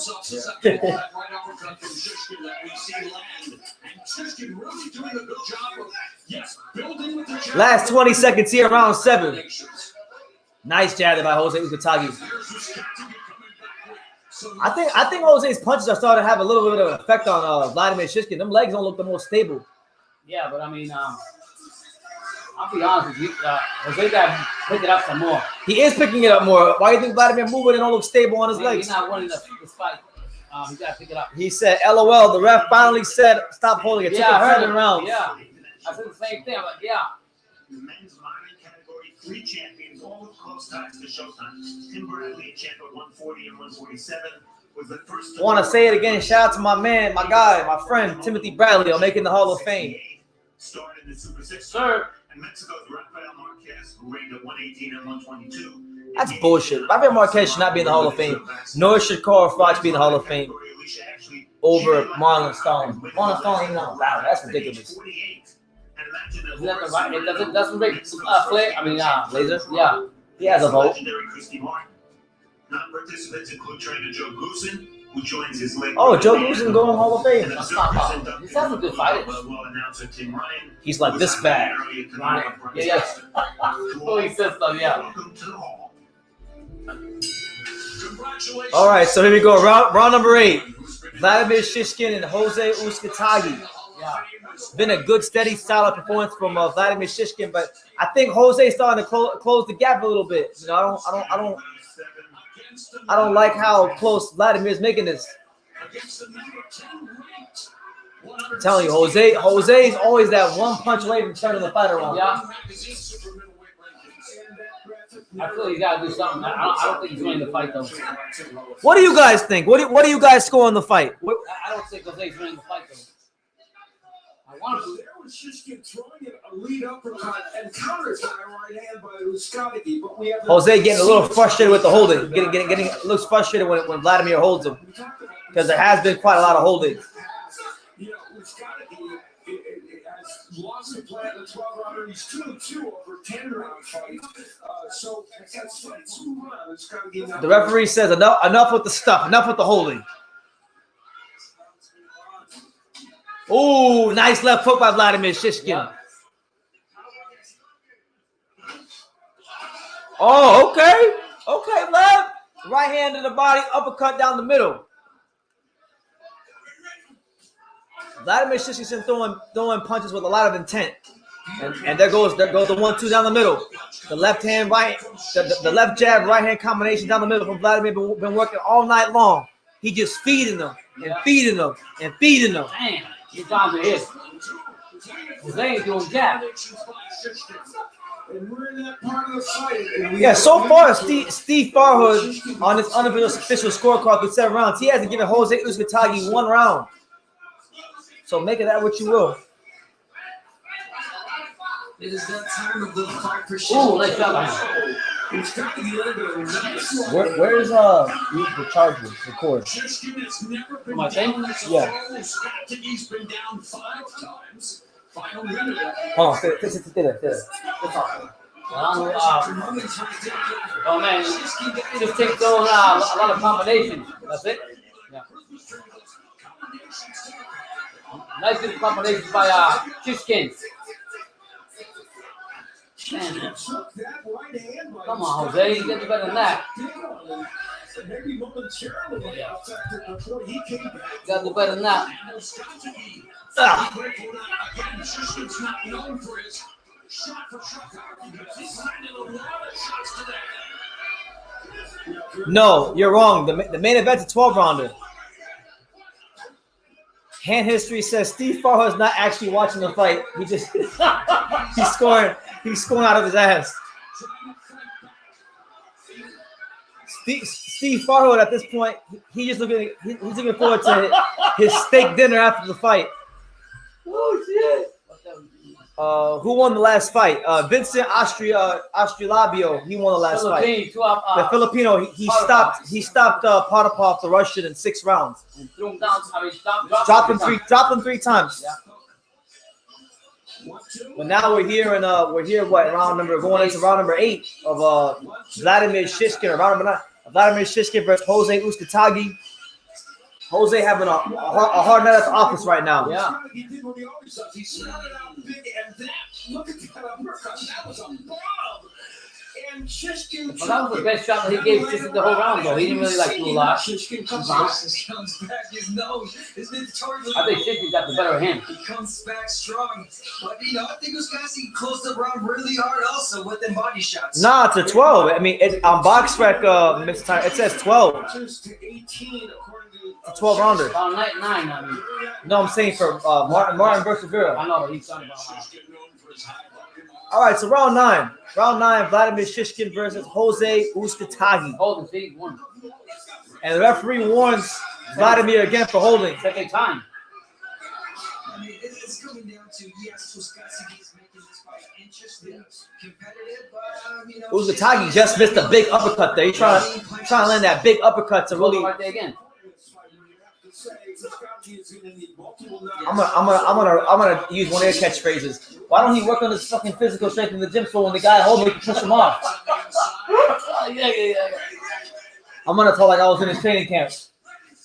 Yo, you should have been watching that. What was I watching? I was telling you about watching a fight, and the guy was going off. You tell him, throw left, throw right, yo, put it down. I was watching the Japanese fight. What was it with what was the Japanese fight? Ooh, nice body shot by Jose. The day before, he fought. I was watching Herring and what's her name? Herring. Herring, Jamel Herring and they were commentating. And the girl, the top rank. You know him versus Butler? Yeah, I didn't see that fight, but there was the fight before that. And the whole fight. Yo, hit him! Hold him! Sure! I mean, and Herring and that girl said, we don't have to do any kind of commentating. We got it there. Yeah, Hand Street Boss losing his mind, going crazy because he's like, the ref warned him again. I can't believe it. Yeah. Stop taking some points, but he needs to do. Major Key says, damn, I lost my prediction for the last fight, but I have Shishkin in this fight for UD. And he's on his way right now. Jose hasn't been dropped or really hurt yet, but he's definitely losing the fight. He's definitely getting outboxed. He needs to go ahead and press, put some more pressure. The volume and accuracy and defense of Vladimir is definitely one of them in this fight. It's not He's holding again. He's holding again. Uh-oh. The referee just gave him a hard warning. Uh-oh. What's that mean? Uh-oh. He said, I'm not going to warn you again. You'll take another point off? He said he's about to take a point away. This is already win like my house. You don't know. You don't know. You don't know. He's got a big lead. You don't know. You got a big lead on Farho's part. That shit don't matter. You think about his rib? That shit don't matter. Oh. The counter right hand from Jose Uzcategui. Oh. 3 counter right hands from Jose Uzcategui. Okay. But then a counter right hand. Another one. Now that there's less holding. He's going to take a point this time. Nah, that was a Jose. No, not the next one. What? Jose Uzcategui starting to land. Yeah, he is. A lot.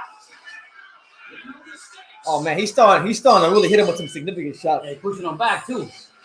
I'm telling you right now. What you going to tell him? I'm telling you right now. Vladimir's going to have to grind these last 3 rounds out. Let's see what Sugar Hill says.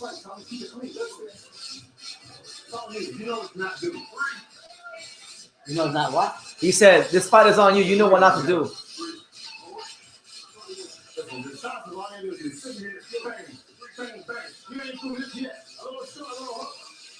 So Sugar Hill wants the right hook. Sugar Hill is asking Vladimir Shishkin to stop loading up on punches because he's naturally heavy-handed. Yeah. You know what? I think with the referee, with that hard warning, now that Vladimir isn't holding as much, you see that Jose's having more success. So here we go. It's getting real hectic. And the heat is turning up in the kitchen for Vladimir Shishkin. Can he find a way Will Jose turn it on? to grind it out? Will Jose rebound and turn it on? Let people know. Vladimir Shishkin has to get in this Palm Reef shit and start grinding it out. I'm finding a good fight. I still favor him winning the fight. But I've seen him. Round 10, championship rounds. Even though there's no championship. Come out a lot more. Oh! Nice Counter right hand from Jose Uzcategui. Jose Uzcategui starting to get into a real nice rhythm right now. And Steve Farhood finally gives Jose Uzcategui a round. Wow. I think Jose's won more than a round. Yeah.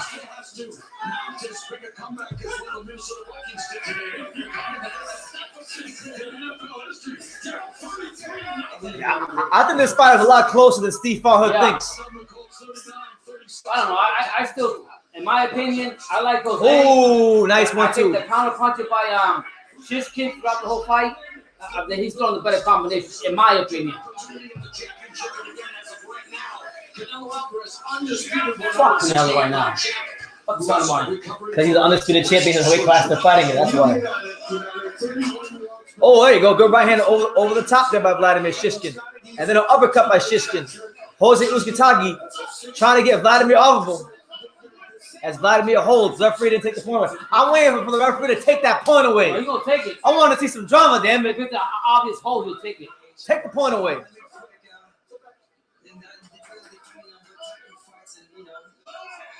One minute and 10 seconds left here in round 10. Shishkin's not throwing as much, though. Oh, there's that lead right hand by Jose Uzcategui. Under a minute left in what has been another. He ain't taking the point off. Oh, there you go. Don't forget about that. An entertaining scrap. Jose Uzcategui trying to get some space. Vladimir does a little bit of holding. I'm wondering when is the ref going to take this point away? Yeah.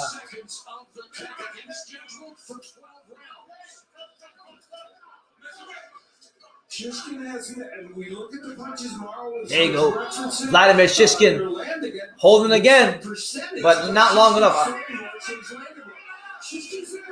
Good left hook to the body there by Jose Uzcategui. Oh, my God. He's not prolonging the holding, though. That's what it is. He's got to prolong that holding, I think, to get the referee to take a point. Last 10 seconds. Oh, counter right hand from Jose. And then a left hook to the body. Oh, Jose with a right hand again. Hey, Jose Uzcategui's making this real interesting right now. Vladimir, that punch output that Vladimir Shishkin has is slowly coming down as the fight progresses. James, there he is. Mario Barrios. Oh, my God. Fuck that motherfucker. You don't like Mario Barrios? I like he got to make his money, but he's not all that. Rolly. Yeah, Rolly, baby. There's Rolly. Rolly. What's up, brother? Rolly and Miro ringside. You know, he's a friend of the program. Yeah. There's my Hey, guy. what's up? Showtime, Sean Porter. What's going on, boy? Sean Porter, my guy. Now you can see me. Well, his nickname is the name of a certain network. And there's Caleb Plant, Dave Morrell doing some talking. in the 168-pound division. Hey, if that fight with Benavides falls through, you guys, you're going to have some business. It's really good. It's a conversation. Okay, so star-studded affair out there in Las Vegas. All right, round 11, Vladimir Shishkin versus Jose Uzcategui. I know Caleb wants Jose to win because Caleb gashes that win up so much. Does he? Oh. Rocky Austin says, Barrios and Rolly are two Latino bums. Well, Both? I don't know. I don't know if you know this, but Mario Barrio is my dad's favorite fighter. Fuck him. It's on my birthday too. Nah, it's all right, man. Two legends. I just expected him to be better fighting like. Why? Oh, Fucking soft. why would you expect that? But I wanted. If you're gonna get in the fight, you're gonna fight. You're not there for a paycheck. But it's called Prize Fighter. Oh, they're calling it for a paycheck. They're not doing it like their purses aren't going to UNICEF and Big Tank, he's a bigger guy. Make-A-Wish Don't Foundation. even Big Tank. Tank fucking beats him. He was beating Tank early in that fight. He was beating him like everybody does. Yeah, what happened? I found out. Real quick. Make Tank look good. Vladimir Shishkin working that up jab, trying to get back on his boxing. There you go. There's that up jab from Vladimir Shishkin. Jose lands something, forget it. Ooh. There you go. Good jab there by Jose Uzcategui. That one snaps Vladimir's head back. Vladimir lands the left hook. You gotta step it up a little bit. Come on, Jose. Hand history says Shishkin has to have at least 30 holds in this fight. This is unreal. That's what I'm saying. This guy said a hard call. He hasn't called it yet. Hey, man. He's got to play a style of hockey. Yeah. This is called Maurice. Yeah. He's grinding it out, man. He's grinding it out. He's doing what he got to do. Come on, so you better do something. Lose the fight. Grueling fight so far. The punch output beginning to wane for each fighter. Okay, good. Good body shot there from Jose. Man, I'm not scoring this fight, but I do think this fight is close. So what you think? Closer than what Steve Farhood's saying. What you said? Steve looked at the guy say he's waiting for ribs. Steve's just trying to go to CJ's Frozen Custard. Shout out to my favorite place in Vegas. That place is amazing.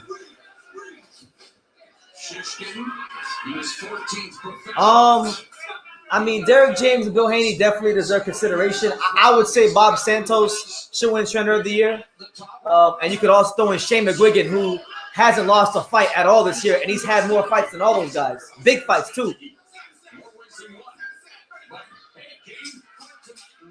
Last 10 seconds here, round 11. Vladimir Shishkin holding again, grinding it out. And still didn't call him. Still, the referee's still not taking the point. Earlier tonight on Showtime Countdown, we saw a couple of fights. Elijah Garcia against bantamweight. Garcia 12-0. They're showing some highlights from the prelim bouts. Elijah Garcia versus Cruz Stewart. Oh my God! Oh my God! That dude Elijah Garcia, he hit him with some. That was a nice combination. Elijah Garcia. Let me put him in my notes.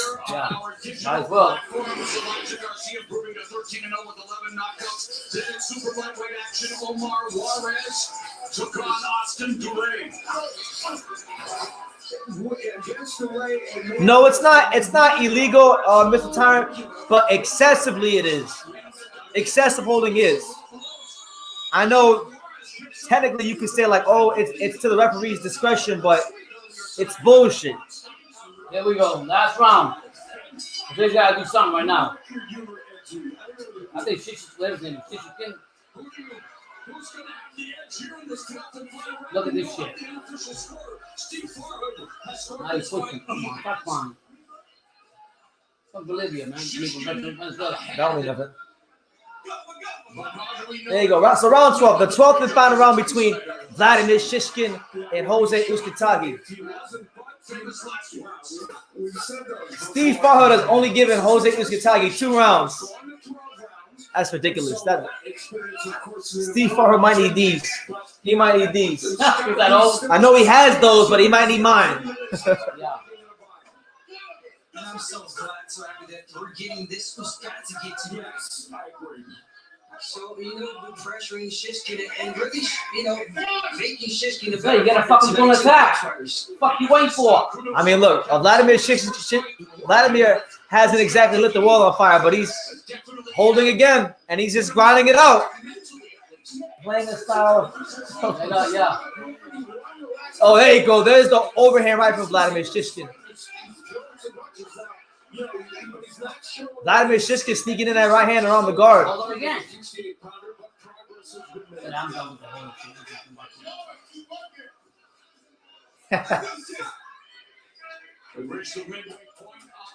Last 90 seconds here in the final round. Jose Uzcategui got to do something, but Jose's starting to pump that jab and have success. Oh, there you go. Right hand, left hook to the body there from Vladimir Shishkin.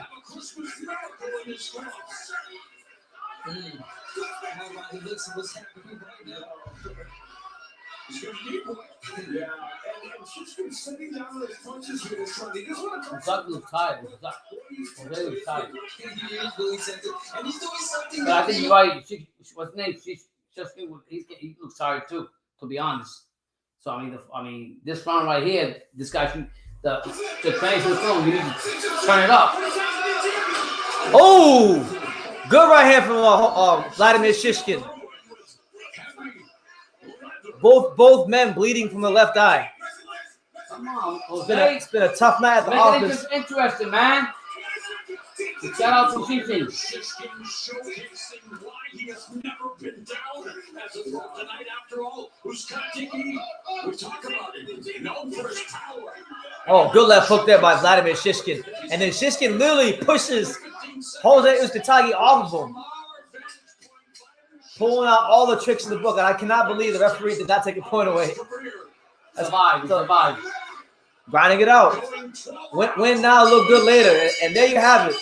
12 rounds have been completed. And I think Vladimir just got that. Yeah, just edged it out. According to show stats, they combined to throw over 1,200 punches. Shishkin landing. Congratulations. It's a close fight. So final Kanye box stats. Vladimir Shishkin lands 238 punches to Jose Uzcategui to 162, 32% of 31. So if you want to go by straight combi box numbers, it looks like Vladimir got it. I think Vladimir won. He edged it out. 704 Joey says, I want Frank, but what you mean, but? I got Frank Martin. He got Michel Rivera. Dominicano, it's Dominican. Let's go. We're gonna continue that run this year. To the end of the year. It already ended. Yeah. Jason Rosario got knocked out by Brian Mendoza. I know. That shit been over. They gotta start a new streak. They gotta start a new one. I don't want to hear that shit no more. Don't. I don't think they're gonna fight next. I think if those two, Inoue and Fold, I think if they ever fight, I think it'll be at 126. I don't think it'll be at 122. I think Fold is gonna move to 126. So to answer your question, probably yeah. You say by next year, Angelo's gonna be free?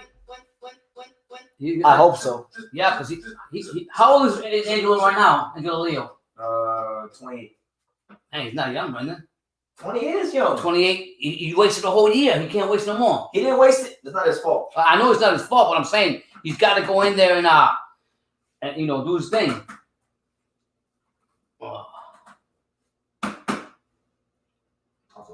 Yeah. So it's a close edge fight. I think Shishkin just nipped it by a little bit, in my opinion.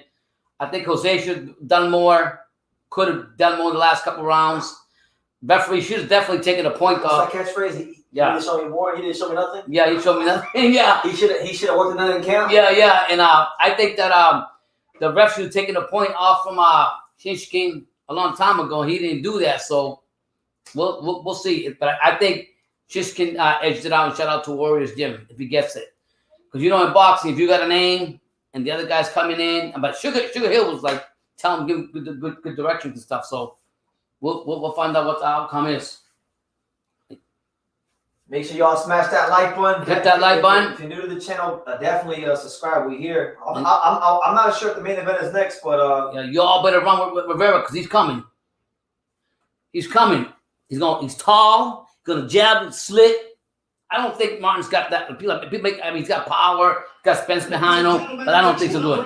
Here we go. Here's the decision. Scorecards with a unanimous decision. Here are the score totals. Judge at ringside, David Sutherland scores about 115 to 113. Okay, one judge has it close. Jarman and Max These will be wide. both scored the bout 117 to 111. All three in favor of the winner of the IBF Super Middleweight World Title Eliminator. It's gonna be Jose. Watch. And still undefeated, Vladimir. Oh, Vladimir. Okay. So Vladimir Shishkin grinds it out and gets the decision over Jose Uzcategui. So it's happened again. Jose loses again. What happens now? An opponent. Jose Uzcategui has now lost to Dave Benavidez, Lionel Thompson, and Vladimir Shishkin. So the fight I want to see, fight I'm clamoring for, Lionel Thompson versus Vladimir Shishkin. Yo, Sugar Hill keeps winning, huh? Sugar Hill keeps winning. Sugar Hill gets another win. That's for sure. Let's bring in our unofficial scorer, Steve Farhood. Take us through the Jose didn't want to talk. Well, no, the official scores were similar with DeLuca and Patricia Morse. Jarman Yeah, scoring the same, and Steven Sutherland. I don't think they're gonna do any post-fight interviews, so I'll put that on mute until we get to our next. Those are way too wide. You don't think? No, it was about more or less 117, 111. I mean, I didn't score the fight. I have to score it, but all I know is Vladimir won. It wasn't a performance that's gonna get people like talking about. Like nobody's gonna sit here and say, "Well, I think that guy beats Caleb Plant or Benavidez or David Morrell." But you know what? I don't know like politically like where he's ranked in the WBA. But if Morrell can't get a big fight, I can see that fight getting made. That'd be a good fight. David Morrell versus Vladimir Shishkin. Be a good fight for him. Vladimir's never been dropped in his career. So if he fights David Morrell, that'd be It's gonna be a step up fight for him too. For Vlad? No, for Morrell. Would it be a step up? I think so. I think he's better than Ado, Shirbasi, Nuli, and these guys he's been fighting. So shout out to everybody here. We're still patiently awaiting that main event. It's a 50-50 fight. And, we got the reincarnation of Muhammad Ali taking on the Ghost. And I ain't talking about the rapper Styles P. I'm talking about Frank Martin. And there he is with his trainer, friend of the program, Herman Caicedo. Michel Rivera got, the number 2 ranked WBA lightweight contender, looking to really put the boxing world on notice tonight. And this is a great fight because a lot of times in boxing we don't get fights like this where we get two guys who pretty much are young, hungry, undefeated. They've passed the test they're supposed to pass, but now they get matched with each other. Mm-hmm. A lot of times these guys don't get matched when they're supposed to, and it looks like the main event is going to be next. So here we go. And there's Frank Martin with Derek James. I like Derek James. Ever since you made that interview when you met him, I like him. Well, Derek James is very calm. And one thing about Derek James' fight is whether it be Frank Martin, Earl Spence, Jermell Charlo, they all have a great hand positioning. They don't drop their hands. They're technically sound. Right. They normally all have a lot of consistent jabs. They all normally throw pretty fundamentally sound power punches that hurt you. So they're fundamentally trained. Yeah, like Derek James is one of the best in the business, no doubt about it. Top 5 trainer in boxing, hands down. And he's like one of those guys that 704 Joe says, off topic, what will Diva number 1 do next? I'm not talking about Diva number 1. I'm not talking about Diva number 1 and number 2. What's he gonna do next? Hopefully he get a no contest put on his resume and he go make the fight that people want to see. That's what I think. That's what I think. And I'm gonna leave it at that. Yeah, well, you'll see him on TV when he brings out with No, that's Diva number 2. Diva number 1. Diva number 1 is from Nebraska. But is that investigation still going on? I don't know what's going on. I don't know right now. And quite frankly, I don't give a damn. Yeah. 704 said, "No, it's cool, man. I'm just like that. Look, I'll say this and I'll leave it at this. Oak Cliff.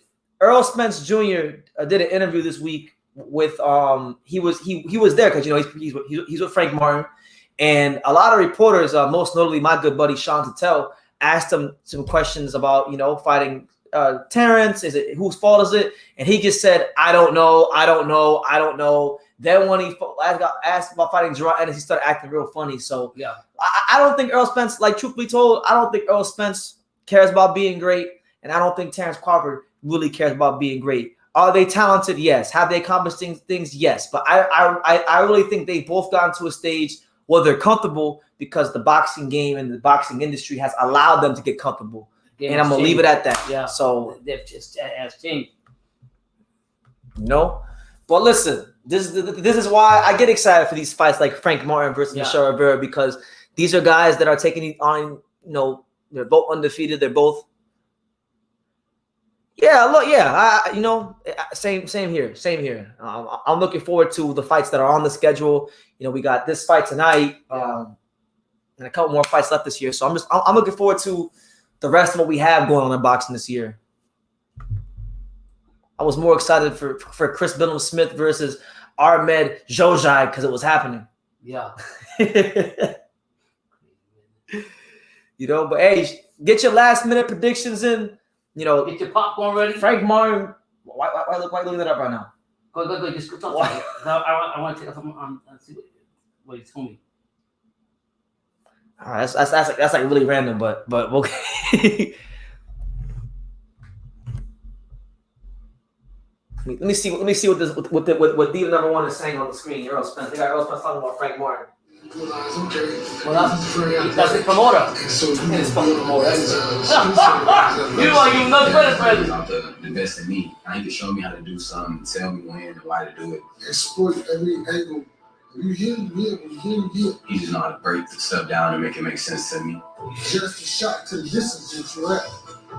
You go engage like a big brother, little brother situation, just like Aaron Jamel. Like a little family. Everybody's watching each other. I thought he was. No, he didn't fight. Yeah. I already told you. I already told you. Yeah. Education. Earl, he just got he got a motor. He like a machine. He just keep going. Just me watching him, it make me go harder. It keeps me focused too. Cause like with him training and working. Focused on what? You ain't got no damn fight coming up. Standing, yeah. Make sure you dip in it and move your head to the side. I don't know what, but I don't even like talking about boxing. He actually just a cool guy. Yeah, he's like humble, laid back. You see, I like that when he has an accent. Not that I like the accent, but I like what he said. It always happens to me. What he said? The relationships we have are relationships that help the team. And like I said, nobody can do that in the band. We all here together to work and get better. The day you start patting yourself on the back is the day they catch up with you. Oh, wow. To be able to make impact from Jamel. I mean, Kenneth, it ain't gonna be a surprise to me because I'm trying to tell him Frank Martin's gonna win, and I like Michel Rivera. Me and Michel Rivera are cool, but I can't be biased. I'll be running that crown tonight. My man, I'll be running that crown tonight. Just so you guys know, for those of you who are new, but your first time here, you don't know how we do things over here. Yeah. So. We got this. Come on. We got this crown. Hold on. Make sure my shit over here. So we got this crown right here. I don't know if y'all can see. Okay, hold on. We go. Yeah. They got Earl Spence right now. Let's see what Earl Spence is gonna say right now. They got Earl Spence interviewing with Brian Custer. How are you, EJ? I'm doing good. I can't complain. Well, it's good to have you. We just saw the piece there on your fighter. What was it that you saw that you said, you know what? I want Frank Martin to I'll answer that in a second, James. Hold on. Just his tenacity, his focus, his dedication. Being in the gym, he'll work, and then he'll leave. And then he's not doing any extra things, extra stuff, or just hanging out. He's 100% focused on his craft and 100% focused on being the best fighter and, basically trying to dominate a very packed division, which is a 135-pound division. How many fighters do you want? I say probably like 4. Dealing with fighters like dealing with kids, man. Acting like one too. So, yeah, probably 3 or 4 fighters. Talking about Frank Martin, do you believe though he is ready for the elite of this division? I'm talking about like the elite champions, Haney, Gervonta Davis. He's definitely ready. He has all the attributes, the physical attributes. He's talented, very skillful. Got a great head on his shoulders, man. So he's 100% focused. Not disrespecting anybody in that class. They're all great champions, but he's definitely ready for anybody in the 135-pound division. I gotta ask you, how are you doing? Here we go. All of us saw on social media last weekend when you were involved in that car accident. How are you doing? Can't win for losing, but I'm doing great, man. Very unfortunate. Look at country back guys, probably like him. Steal his parents' car, and then out of all people that's on the road, he run into me. So yeah, it's very unfortunate, but I survived, and I'm doing all right, man. A couple bruises and things like that, and that's kind of because I was gonna have a fight announcement probably like 3 or 4 days after my accident, but stuff started hurting.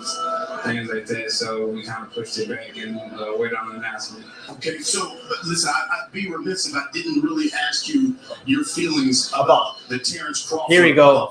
Ask him about Crawford.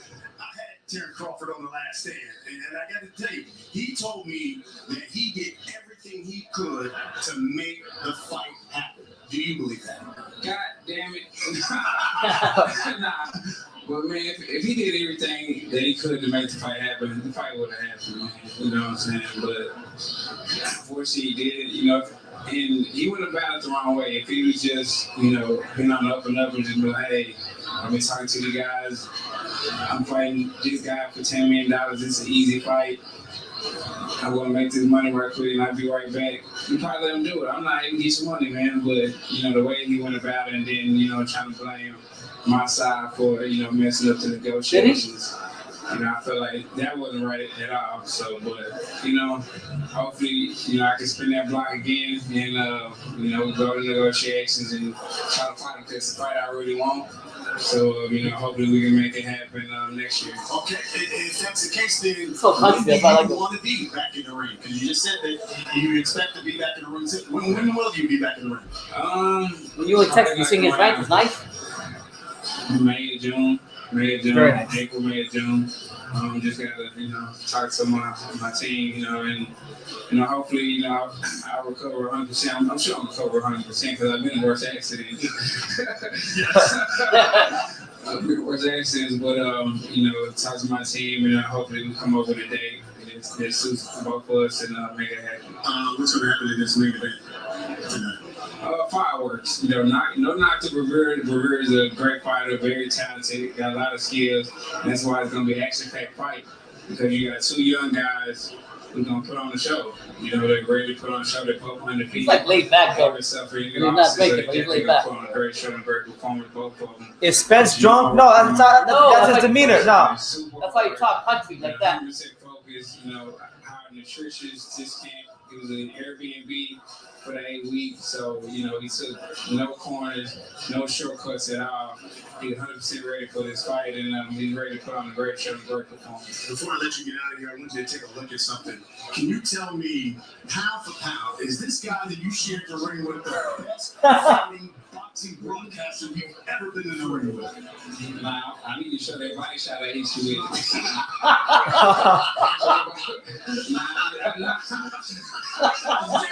No, I skipped it though. Yeah, show the body shot I hit you with. They're confident. They're always competing. A competitor, no matter what. Broadcaster you've ever shared the ring with. You alright, but show the body shot I hit you with when you have to suck it up. Should they start calling me Big Fish after that? No, you said Little Fish. Here's the truth. The unified welterweight champion. Appreciate the time, though. No problem. He's so laid back, though. I love his demeanor, though. I can't say. Shout out to Brian Custer on a good interview, one of the best in the business. But listen, you heard Earl Spence. He said he's gonna spin the block. So, you know, for those of you who are still curious about that fight between those guys, supposedly he's gonna have a fight announcement soon. We've been hearing this shit for like months now. Obviously, the accident didn't do him any favors. We get all that. You know, he's a human being. He's got to worry about his health first. I get all that. But listen, they'll announce Keith Thurman soon. And what are y'all gonna say? What are y'all gonna say when Crawford get his head beaten? I hope you honor the sport. I honestly, I could care less if him or Spence get their head beaten at this point because I really do think they both have ruined the welterweight division, both of them. And they held that up for Virgil and for Boots Ennis. Anyways, what did that I understand? Why was he like worried about what Crawford was doing to get more money? Like, what the fuck's the matter? He's saying that he when he was negotiating with, I don't want to talk about that. I'm saying all I'm basically what he said is Terrence Crawford wasn't being honest when he was negotiating. That's all. To summarize it in short, that's what he said. James Valdez said, "What's the backstory on the untouchable True School Sports empire?" My counter question to that would be, what exactly do you mean by that? And second of all, if I sat here and I gave you the backstory, we'd be here for a long time. So that might need to be for like another day. When I hit 50,000 subscribers and we do the 50,000 subscriber special, then we'll get into that. Yeah, we can get into that. Or maybe I can do a video on that. But it's been quite a story, and it's a story that's still being written day by day, month by month, year by year. So I'm just glad y'all are along for the ride. Thank you. That body shot was that he was folding Brian Custer up. He was stirring him up, Earl Spence. But you got to respect Brian Custer. He got in the humor Earl Spence. Yo, I gotta admit that competitors, they're competitors no matter what. That's right. Like this guy is a top level fighter, and he wanted everybody to see that he hit him with the body shot. You know what I'm saying? But listen, all the talking is done. We finally are getting to the moment and the occasion we've all been waiting for. And that moment and occasion is none other than Michel Rivera taking on the GOAT. El Dominicano, vamos pa'lante. El Americano.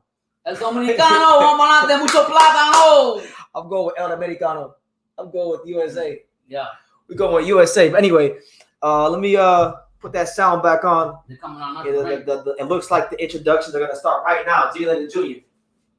The GOAT! The GOAT! Why are they calling him the GOAT? You'll see. Are you serious? Uh-oh.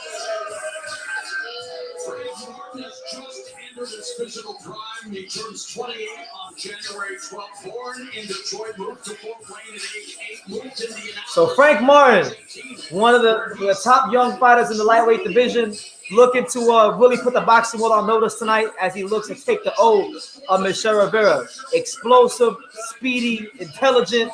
These are just some of the attributes we can use to describe Frank Martin, as he's accompanied by the renowned trainer, the one and only, you can't clone him, Derek James. One thing about Frank Martin too, he may be training in Texas, but that's a Midwestern boy. That's Indiana. Indiana. That green and white and glitter gold colors on.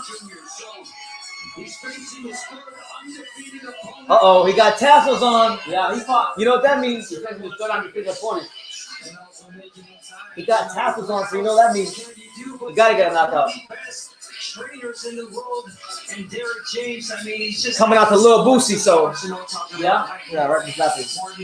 Training with Errol Spence Jr. I mean, training with champions. That's what I'm saying.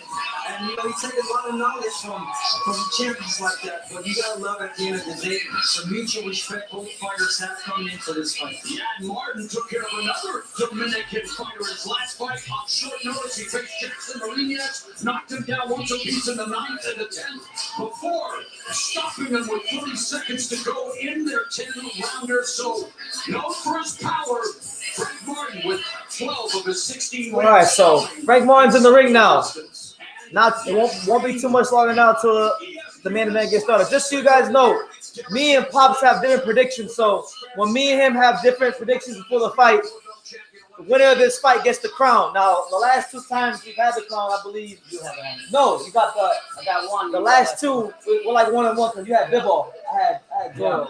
So now the crown's up for grabs. This one. He has Rivera. I have Martin.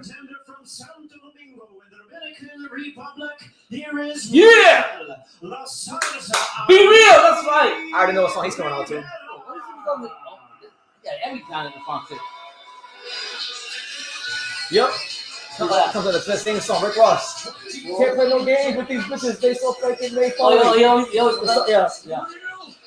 it a good song? I don't like it, but it's a hype song. So Michel Rivera is coming out with OnlyFans sponsorship. He got the Mike Tyson Be Real. That's the Mike Tyson. He saw that. Be Real. Is it? That was the Mike Tyson thing. Michel Rivera, one of the most technically sound, polished fighters in the lightweight division. The reincarnation of Muhammad Ali. Well, listen, Muhammad Ali won a big fight. This is really the first big fight of his career. So we're going to see when the lights are the brightest and the pressure's on the most, who can shine? Will it be Rivera? Will it be Martin? We will soon get our answer. Make sure you smash that like button. You all know. You all know you better roll. Man right here, Lukowitz. If you have a lean towards someone, it would be Martin. But now looking at Rivera. All right, Herman. Good luck, Herman. What I heard, Rocky, is that OnlyFans is trying to clean their platform up because, you know, OnlyFans has a reputation for X-rated content. So they've been pouring a lot of money into sports and other things. Like clean it up so people stop associating OnlyFans with X-rated content. So it's like a positive image section. Yeah, damage control. Yeah. Vamos, Dominicano, muñeca! Here you go. Here you go, Pops. Look, here you go. It's for you. Mr. Pops. Since you want to talk that Dominican shit, there you go, Pops. ¡Vamos! El dominicano va a ganar ahora, que lo sepas, todo dominicano. Vamos a ganar, puñeta. Yeah, el dominicano, el plátano maduro, puñeta, vamos a ganar. La cerveza de la República del Dominicano, el presidente, que va a una. For our English-speaking viewers, what did you say in Spanish? Let's go, Dominican fighter. Keep going. You eat plantains. Go get your president beer from the Dominican Republic and have a good time.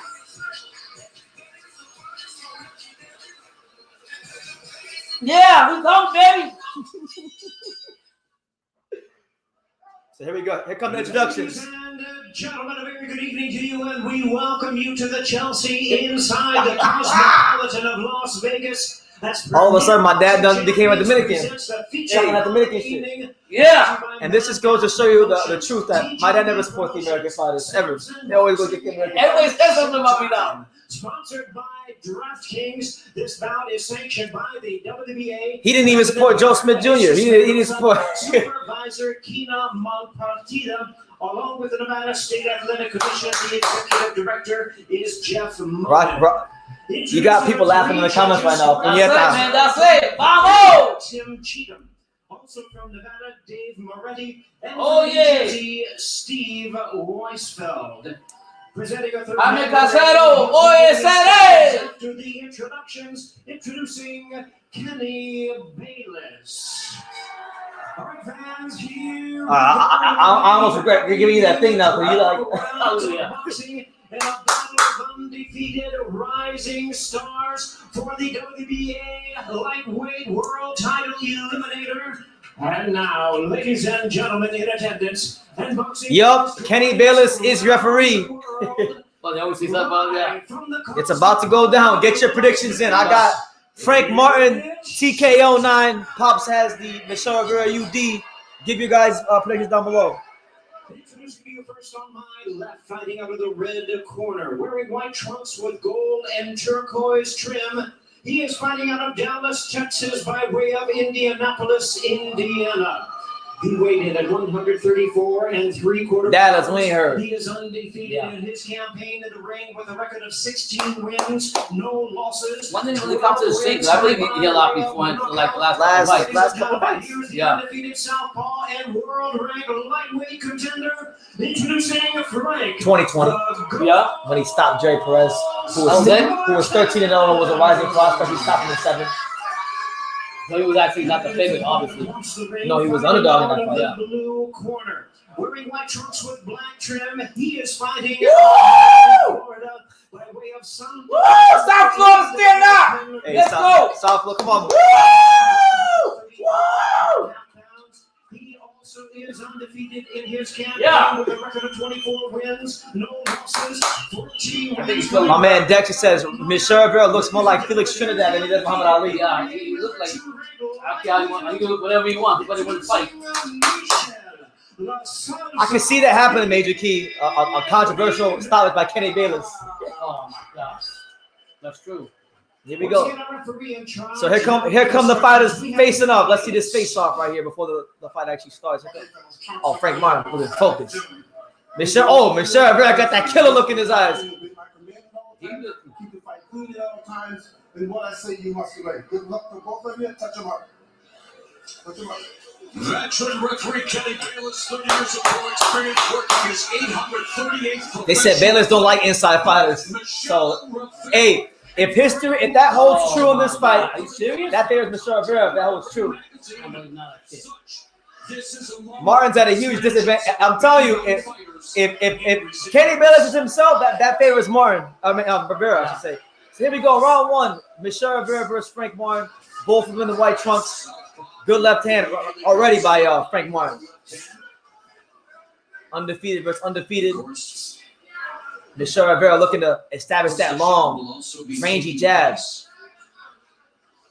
Neither man's a volume puncher. There goes Michel Rivera pumping that jab right now. Martin 53. Both men trying to establish the range. Martin 18 according to Showtime. So, like everything else, there's not a lot to choose from. He talked about this fight. Frank Martin just misses the overhand left. And the reason for it, Michel Rivera pumps that jab out there some more, but just trying to get the range down. Trying to get that positioning down. You know, you got a southpaw versus orthodox matchup, so it normally takes a couple rounds to get the positioning down for both men. Rivera trying to establish the jab is being parried by Martin. Michel Rivera just falls short with the right hand. Defense early as well. Nobody will land anything of significance so far through the first minute and some change. Combined record of 40-0. Martin. Michel Rivera doing a lot of probing with that jab. Rivera still just 24 years of age. Oh, there you go. Good body shot there by Frank Martin. Frank Martin doing a good job getting his feet on the outside. Okay, Frank Martin scoring to the body a little bit here in round one. He's not letting Rivera get comfortable. That was a good combination from Martin. He threw a right hand upstairs, went downstairs with that same left hand, and he saw an opening and he went with the combination.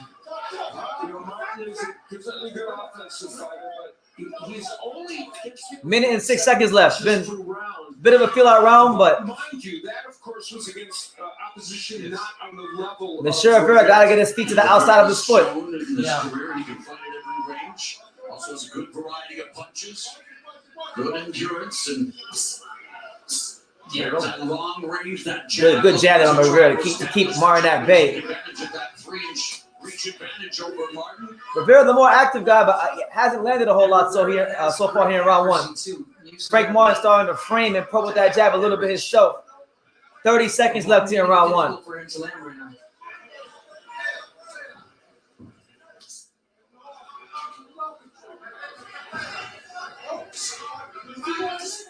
Good jab from Michel Rivera. There you go. Oh, Martin turns Michel Rivera. And then Frank Martin and then Kenny Bayless gets on that bullshit the minute he closed the gap. Oh man, y'all might have a point. Y'all might be onto something with that Kenny Bayless. Leave him out of it. I can't. Frank Martin had him turn. Was about to tee off on him and he freaking broke it up. But nonetheless, I think Frank Martin just nicked that round. Yeah, he probably did. Well, take a look at what each man needs to do in our keys to victory. If Rivera lets his jab land, which out there, Martin will land a right hook over it. I think it's like Martin did what he did in the first round, believe it or not. I think he's trying to do. Trying to coincide, get him in the rope, and trying to get Rivera in an uncomfortable position. And he's already done it in the first round. If Rivera doesn't throw up that jab and keep on distance and allows Martin to come forward and come in like that, it's not a problem. Good combination puncher. Sometimes doesn't do it enough. We might want to see more of that tonight. His right hook to the body and the head is excellent. He can double with that punch and it would be very effective. Yeah. 1-0 Martin. I agree. Yep. All right, so here we go. Let's see how this might take shape. Round two, Frank Martin versus Michel Rivera. Let's see what kind of adjustments Rivera and Martin both make here in round two.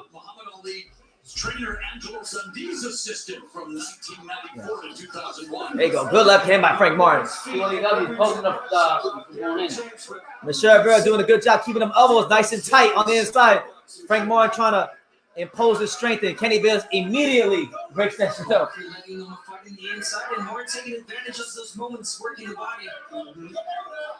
I think what Martin's plan is to get inside and throw a lot of counters. Combination. He does have those moments on the inside. Well, Rivera's combinating just jabbing. That's not going to work for him. Michel's in the clip soon.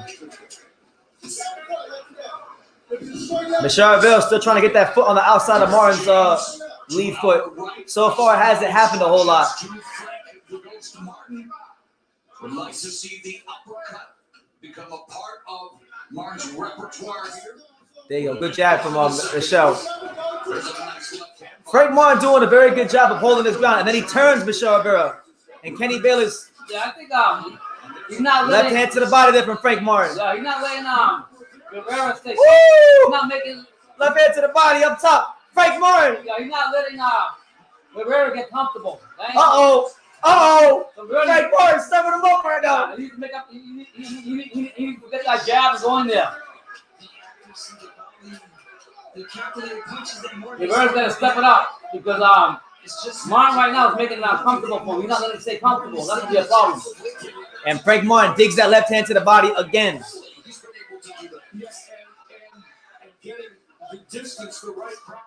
There you go. There's that jab from Frank Martin. Michel Rivera needs to change his rhythm up a little bit. Yeah, I noticed that too. Martin's on the timer for that too. But in this case, it's Martin. Really smart. There you go. There's that left hand down the middle from Frank Martin. There, you make this a fight, motherfucker. Fuck that jab, do more. It's not gonna work in this fight. There you go. Left hand again from Frank Martin. Make it a fight, bro. There's that left hand up top again by Frank Martin. Oh. Rivera, come on, man. Michel Rivera shakes his head no. That normally means yes. Frank Martin already penetrated the guard of Rivera. Good defense by Rivera to make Martin miss that left hand. There you go. Left hand down there to the body from Frank Martin. Michel Rivera has to find a way to get Frank Martin's respect. Come on, man. Do that right and then out. There you go. I love what Frank Martin's doing. Turning them, changing those angles. There you go. Up jab. 2-0. 2-0. The Ghost. I've never seen his dad. His dad look young. Yeah. That's not gonna work. The way he's fighting is not gonna work against Martin. I said that already. He needs to go in there.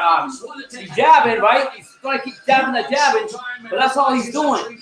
And Martin is not making him comfortable for him. And if he continues that, he's going to fight. Robert Sanchez says Frank Martin about to KO Rivera. I believe so. And shout out to my guy, Robert Sanchez, Austin, Texas. Stand up. Fucking change that. Come on, man. Wants to bake a cake? Some damn cake. No, you gotta fight the box. You gotta box.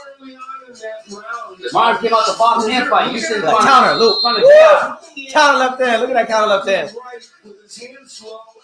Positioning, Pops. Boxing's all about positioning. I'm so proud of Rivera. It's not over yet.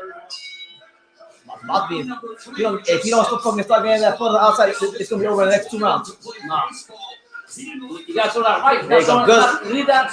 Round 3. The jab and left. Throw that right up there. You have to throw that right. He can't throw. See, this is understanding. He can't throw the right because he's not in a position to throw the right.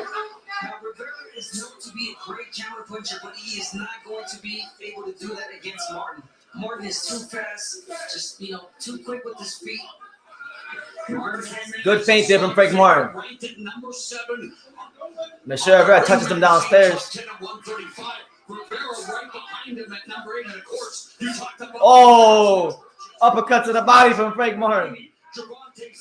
There you go. The first long right hand of the night from Michel Rivera. That's all you gotta do. More of that.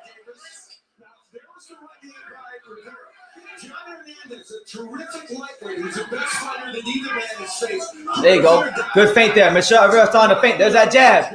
Michel Rivera starting to work that stick. That's what he needs to do. Oh, there it is again. There goes that right hand from Michel Rivera. And you want to know why he's going honest? Look at his feet. Look at his feet now. There you go. Good left hand to the body there from Frank Martin. And Michel Rivera starting to heat up a little bit. There you go. Left hand down the middle from Frank Martin. Frank Martin starting to take the play away from Michel Rivera. Michel Rivera got to keep stay on that stick. Get that foot on the outside. Good defense there from Frank Martin. Derek James wants Frank Martin to keep turning on Lee and put that stick in his face. The quote from Derek James. Good left hand to the body from Frank Martin. Michel Rivera seems to be warmed up a little bit more now, but he needs to, I think mix that right hand in a little bit more. Because what's happening is he has his moments and then Frank Martin's taking the play from him. Yeah, throw that right more. See Rivera walk to that left. He has me stepping right in front of Martin. What's he doing? 50 seconds left here in round 3. There you go. Good left hand to the body again from Frank Martin. Michel Rivera is giving this way around as we speak. Giving it away. A lot of right. There you go. Better right hand from Michel Rivera and a decent left hook to the body. Last 30 seconds here in round 3.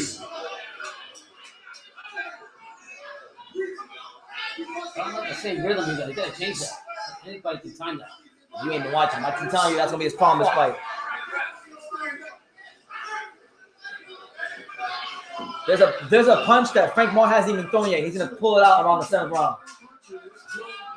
Good left. There you go. Left hand by Frank Martin again. So a better round there for Michel Rivera, but I still think, he's allowing Frank Martin to take the play from him. And right now, I got Frank Martin pitching a shutout. I got 2-1. I got 3-0. 2-1. My man Rocky says Rivera's getting exposed. I got 2-1. Rivera exposed. No worries. But Martin, 3-0. Positioning. 2-1. Rivera is not winning the battle of foot positioning. So he's not consistently in position to throw the right hand. And Frank Martin, even when Rivera has his best moments, Frank Martin's getting right back to position and just completely taking the play away from him. Boom. I got a 3-0, but Michel Rivera had some good moments that round. 2-1. You can look at the game round. That shit ain't no 2-1. That was 2-1. That shit ain't 2-1. 3-0. He ain't 2-1. It's the best round he had. I want him to win, but 2-1. Fuck. He knows he ain't even won a round yet. Man. Round 4, Frank Martin versus Michel Rivera. There you go. Good right hand there by Rivera. But he got caught on the inside a bit too much there.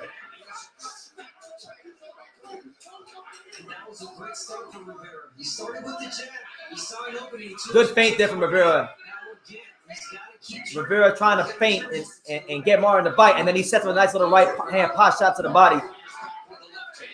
There you go. There's that left hand from Frank Martin up top.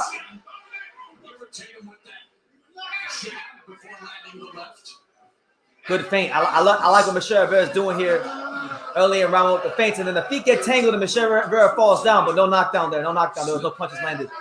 Rivera gets back up, and they reset. Good feint there from Rivera.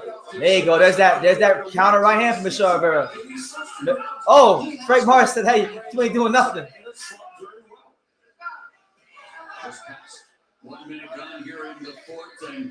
I like what Rivera is doing though, changing levels very nicely, using his feet. Frank Martin doing a good job there, maintaining defensive responsibility. Rivera just overshoots the right hand. Frank Martin turns him. Rivera feints again, but Martin throws a nice, solid left hand shot to the body that lands. I like what Rivera is doing, but got to find a way to start landing some shots. I'm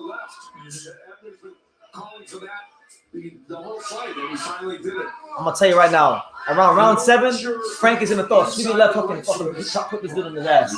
He's pulling that punch right in his pocket. He's going to pull it out around between round 7 and 9. That punch is going to show itself. He's just waiting for Rivera to drop that right hand a little bit. Michel Rivera throws the right hand that just falls short. Very competitive round here going into the last minute. Both fighters doing some good things, but I don't think anybody's really separated himself. Martin just pot shouting him. No, negative. Great job so far from Rivera. Good start. Good almost finish. 38 seconds. Now he's got good defense there from Michel Rivera. Okay, Michel Rivera beginning to tighten that defense up a little bit, but gotta land, man.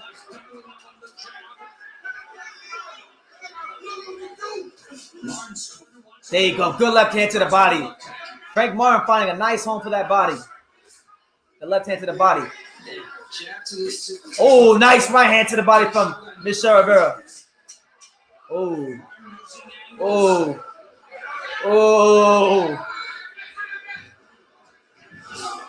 Michel just overshoots the right.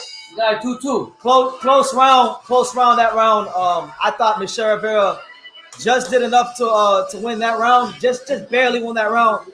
I got a 3-1 for Frank Martin. 2-2. 3-1 Frank Martin. But close run nonetheless.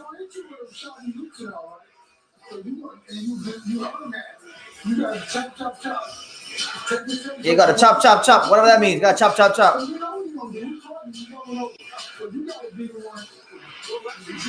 talked about the footwork. They're trying to establish the front foot. Now, in this case, the front foot was established by Martin, and it actually created that fall, even though it was in a knockdown, certainly by. Rivera has stage fright. I don't think so. I don't think so. I think the problem he had now is the same problem he had when he fought Fidel Maldonado Jr. and when he fought Ladarius Memphis Miller. He has this problem when it comes to positioning with southpaws. And that's like the one thing that was brought to my attention, and then I saw yesterday on tape. He was watching him. Oh, Frank Martin coming out early in round one with that left hand down the middle. Yeah, Derek James wants him to go in and not wait. Round 5. I got a 3-1 Frank Martin. Pops, what do you got right now? I would say 3-1. Did you say 2-2? No, I'm 3-1 for who?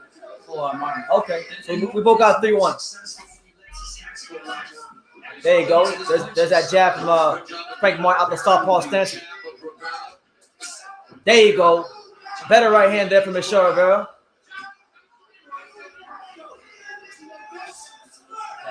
There you go. Michel Rivera starting to find the range with that right hand. And I like what he did there. He went down to the body.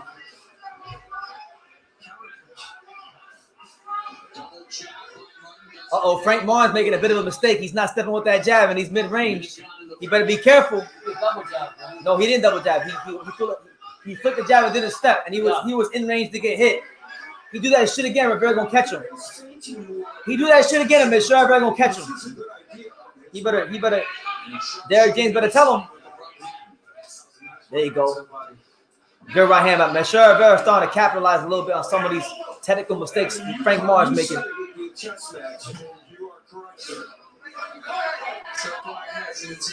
There you go. Good feint again there from Michel Rivera. I like it. Michel Rivera starting to feint a little bit more. There you go. Pro feint. There you go. Pro feint. There you go. Show him. There you go, Michel Rivera. Show him those different looks. Show him those looks. Michel Rivera doing a good job. Shoulder feints. Pot shots.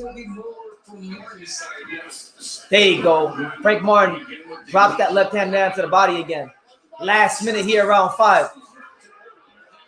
Ooh, Martin just missed that right hand counter. This fight is a chess match. If you're a boxing purist, this is the fight for you. Yeah. Nice. Michel Rivera drops the right hand to the body there. The only reason sometimes Rivera is aggressive because Martin is staying right in front of him. Man, I'm telling you, if Frank Martin makes that mistake he made about a minute and a half ago, Michel Rivera can hurt him. Frank Martin problem with that jab. Michel Rivera using that long right hand. Frank Martin throws the left hand, steps on Michel Rivera, grazes him with the left hand, misses the left hand, slaps him with the right hand, misses the left hand again. Two very defensively responsible fighters right now. It seems like they do a lot more thinking right now. Both guys just jockeying for position still here in round 5. This is high level boxing. Yeah. To the maybe average casual boxing fan, there's not a whole lot going on, but there's a whole lot going on in this fight. I gave Michel Rivera that round. I got a 3-2 more. What do you see that what Martin did that him with that block? So Martin made a mistake, and if Michel Rivera and his team catch him, he threw a jab, but he wasn't stepping. He went like this, but he didn't step. He didn't step with the jab, and when he did it, he was still in range. But Michel Rivera didn't throw. If he do that shit again, and Michel Rivera throw the right hand, Martin gonna be in trouble. He better not do that again. He better limit that as little as possible, because if he do that again, he's gonna get caught. But I think Michel Rivera, as the fight's going on, he's doing a good job showing Frank Martin different looks, feinting. But I'm gonna tell you guys this: Frank Martin has this sweeping overhand left. He ain't throwing it yet. I think he's putting it in his pocket. He's gonna pull it out in about 2 more rounds. You think so? It's gonna happen. That's what he did to Jerry Perez. That's what he's gonna try to do with Michel Rivera. There you go. Round 6. Michel Rivera coming out. So when I see him, I'm gonna tell him you gotta change that a little bit. You can't be doing that. I'll tell myself. Doing what? He's so predictable with that. Nah, he's getting less predictable actually as the fight goes on. He's showing the different looks. He's changing his guards. I like what Michel Rivera is doing. Frank Martin getting pissed off at Kenny Bayless. Doing a good job turning him, Frank Martin. Frank Martin pumps that jab out there. Bayless doing that because when he turns on, he doesn't want Martin to hit him on the head. Yeah. The head. Frank Martin misses the overhand, misses the left hand. There is a basic theme to this fight, and that is that Rivera is unwilling to move to his left against the left. There you go. Good left hand to the body from Frank Martin. Oh, there you go. Good right hand to the body from Frank Martin. Michel Rivera lands the right hand. Just grazes Frank. And then there you go. Michel lands a jab on Frank Martin. Martin gets to the outside of Michel Rivera and pot chops into the body. Michel Rivera starting to show Frank Martin some different looks. Feints him downstairs. Comes up top with the jab. Jabs him downstairs. Drop that right hand in there. Drop that right hand. Waited too long. Frank Martin throws the left hand downstairs. Frank Martin just misses the counter. Oh, beautiful body shot. And then a straight left hand from Frank Martin. He missed both shots. He got one shot in. He threw 3 counters when he one landed. More than Michel Rivera's landing. I feel bad for the judges in this fight. You think so? Yeah, good left hand to the body there from Frank Martin. Then he turns Michel Rivera. Michel Rivera don't like that when he turns him. He hates that. I'm just waiting for that sweeping left hand. It's coming. I know it's coming at some point. He ain't gonna catch Rivera. He's gonna throw it. He can throw it, but he's not gonna catch him. I'm telling you. There you go. Jab from Frank Martin. Turns him and then throws that left hand again. Frank Martin taking the play away from Michel Rivera. So Frank Martin hasn't made that mistake. But he almost did it there. He's stepping though. Oh! Left hand from Frank Martin, but Kenny Baylor is saying he used his elbow. I love the composure so far from Frank Martin here in round 4 as we get to the final 10 seconds or so.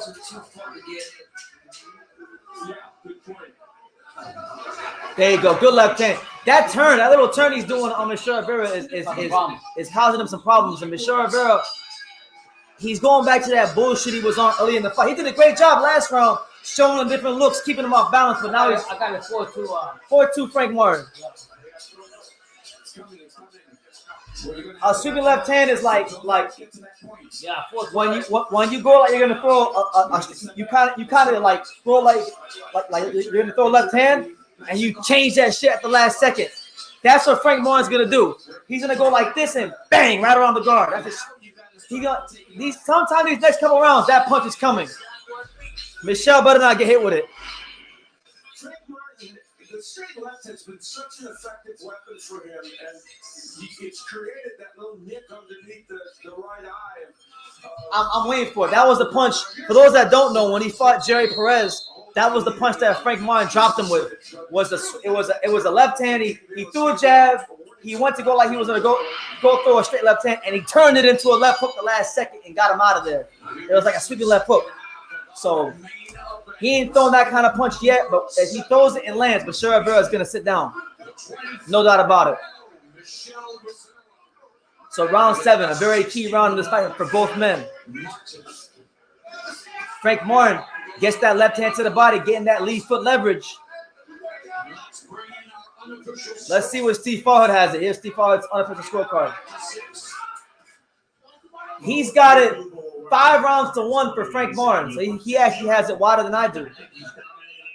Good boxing, good feet, fast left hands, and the one round I gave to Michel Rivera, the 5th, was very close.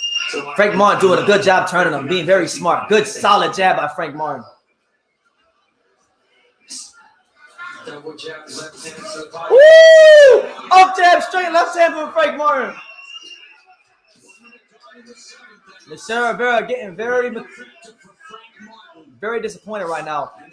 Frank Martin's made his adjustments. Michel Rivera needs to adjust to the adjustment. He needs to show that he has that IQ. Because Frank Martin's getting in a great rhythm. And I'm telling you guys, I don't know when he's going to throw it, but that sweeping left hook is coming. And there's that left hand to the stomach. Frank Martin starting to up that punch output.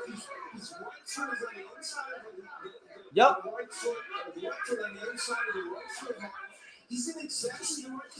Oh, good left hand to the body again from Frank Martin. Woo! Counter left hand down the middle. Frank Martin, the ghost. There it is again. Straight left hand again from Frank Martin. Michel Rivera comes down the middle. Either that or run the straight right, but he should try the hook at least at this juncture. I mean, so far Rivera has no answer to that speed that Martin is showing right now. Under a minute left in the seventh. Michel Rivera don't got no answers yet. Not an answer in sight for Michel Rivera. Just jabbing. He's gonna get caught. It's coming. He don't make an adjustment soon. It's coming. Can't say I'm too surprised, but I am disappointed right now.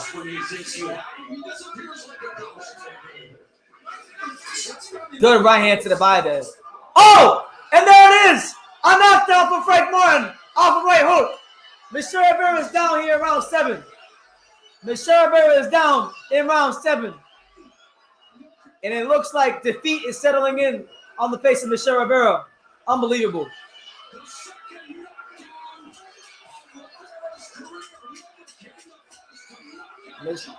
He gotta summon something up. Frank Martin got him down. So there it is, Frank Martin. They say in boxing, class tells over time. That class is starting to show. Frank Martin is schooling them. Exposed! Frank Martin just dropped Michel Rivera with a right hook. I told you, positioning. Fucking Herman. Come on, Herman. I'm gonna tell you this: when this fight is over, if Michel don't get it done, I have something very specific to say about Evan Caicedo. Watch. He starts with a left. Oh, shit, nice. Check left hand. But it was a straight left that did most of the What you damage said was gonna be that in left. combination. We'll look again. We'll see. Now we'll really go see what Rivera's made of. Off to the right. Once again with the straight right hand. You can't make those mistakes. Can't make those mistakes. He put himself out there. It was a beautiful. James Valdez says Chris Colbert wouldn't last 8 rounds. He stayed in the pocket too long. That's what he gets for not showing him different looks. Yeah. I already know what fucking Caicedo telling him in the corner. I don't even need to hear it. Yeah. I already know what he's telling him. Just use the jab. Just use the jab. You can't tell him that. You gotta disguise that shit. Gotta go to the left. You gotta feint him. You gotta keep him off balance. Come on, man. You gotta come out there, man. Come on now. Let's go, Rivera. Do what you're supposed to do. Come on, man. Move to the left. Exactly. Come on, Rivera. We're here in round 8. Frank Martin in full control of the fight right now. Oh! Lead right hook, straight left hand. Come on, Rivera. What you waiting for?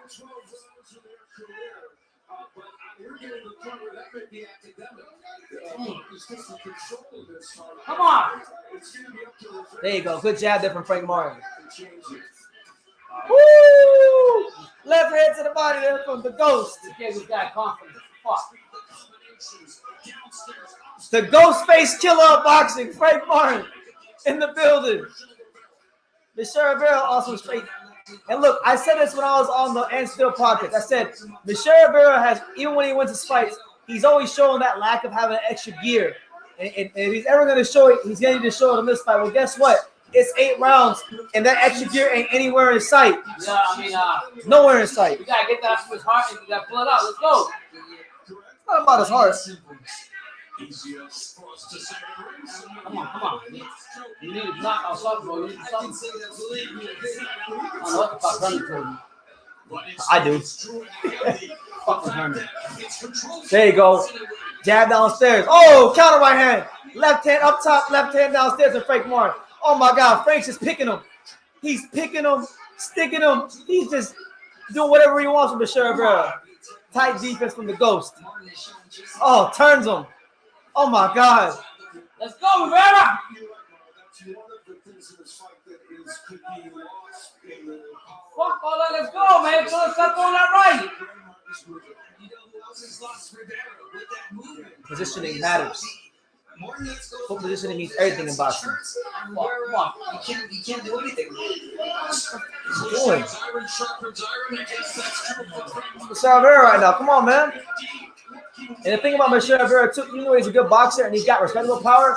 He don't have that world class like get out of jail free like power. Like he can't. Oh man, left hand to the body from Frank Martin. I stopped scoring at this point. I just know Frank Martin beating his ass. Let's go. Oh, come on, Rivera. Jab downstairs, jab up top from the Ghost. And that's another one. Another one. Like DJ Khaled said. He said it. Fuck. Rivera's father, Miguel, maybe calling He's calling Samson to bring some cards. Oh! Listen, I'm not happy right now. I'm not surprised. I'm happy for my heart. I'm not mad. I'm not surprised with what's happening to Rivera, but I am disappointed. I was hoping for a better outcome, but like my boy Boxing Gem says, I took about 2 hours to watch the film yesterday. I said no. Yeah. I was watching. I'm like no. Like I was like no. Those angles. Come on. We talked about him using the jab. He's too mechanical. It don't matter what he's telling him. He's just gonna go back to what he knows. He's a mechanical, technical fighter. The left hand in multiple different ways. You know, he's known who never really was great with his getting his feet on the outside of a southpaw fighter.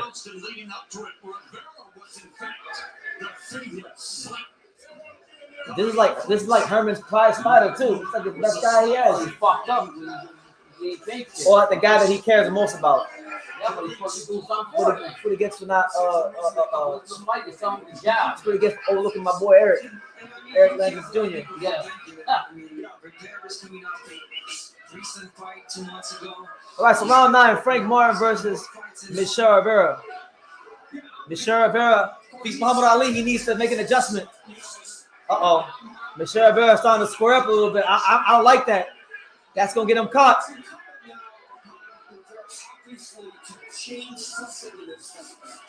Oh man, Martin turns him and lands the left hand. Oh, he gets through that punch I was telling you about, but he did it to the body. It's coming. I'm telling you, when it comes to the head, if that punch lands, he's out. He's gonna be out. Yeah.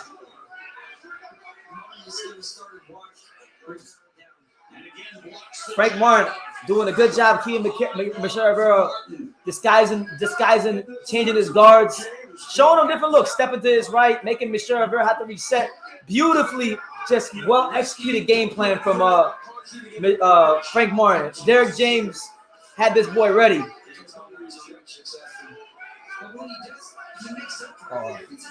Come the left hand. Here it comes. It's coming. There it is. There it is. There's that left hand from Frank Martin again. Michel Rivera got no answers right now. The gap is widening. Listen, man, I hate to say it, but right now Michel Rivera looks like an overrated fighter. Yeah, come on. I don't like saying that, but that's what he look like right now. Yeah. Kenneth Sims Jr. Very good guy to spar with for this fight. That's some good sparring. So supposedly Frank Martin got some sparring in with Quentin Randall and Kenneth Sims.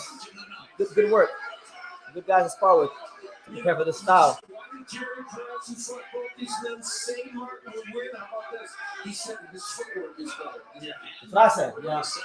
Yeah. Oh! Counter left hand from Frank Martin. And he's landing it because of positioning. Yeah. When Michel Rivera falls out of position, he's in position to get hit. Come on. Oh my God! And Frank Martin starting to throw 3-4 punch combinations.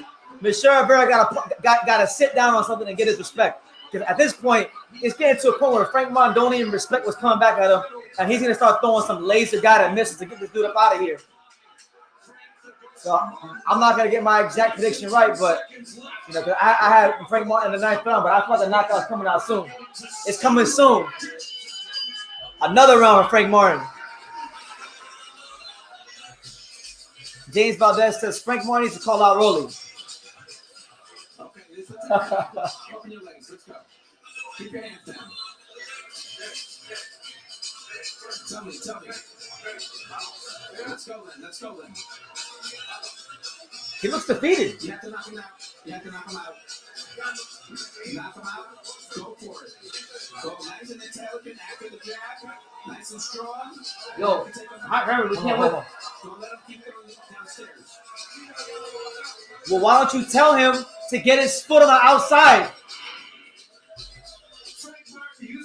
Tell him, double feint, step to the outside, and try to get that positioning before you throw the freaking. He throws that beautiful combination, which included the Like, patented right hook, which we haven't boxing seen is simple, but it's not.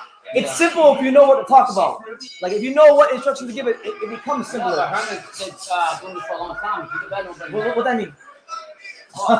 We know a lot of players that have been doing it for a long time that don't give the best instructions. You see, we need a knockout. I'll tell you this: if Michel Rivera get a knockout, I'll be shocked.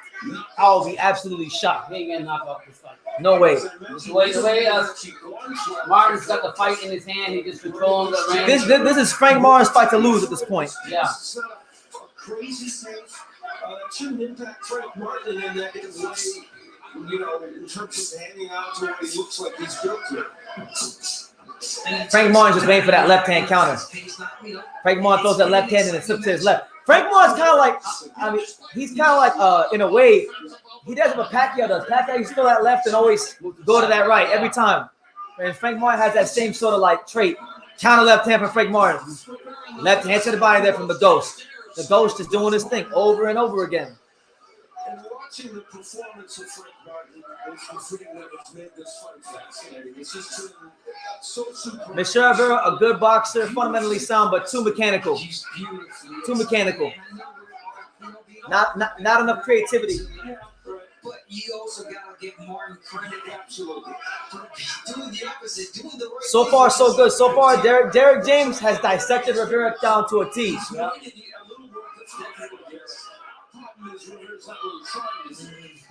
There you go. Good jab and the left hand down the middle there from Frank Martin.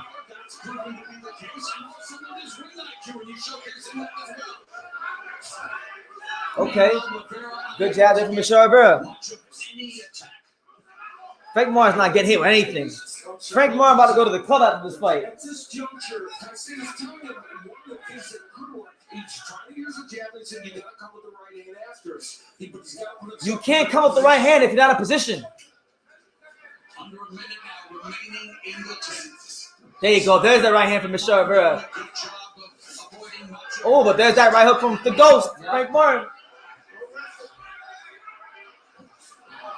Good defense there from Michel Rivera to turn him, but still a step too slow. He was doing something else when he was throwing that jab. Oh, there's that jab again from Frank Martin. Oh man, I don't know if Michel Rivera's even won 3 rounds. Come on. Oh, there it is. Much better stuff from Michel Rivera with that right hand.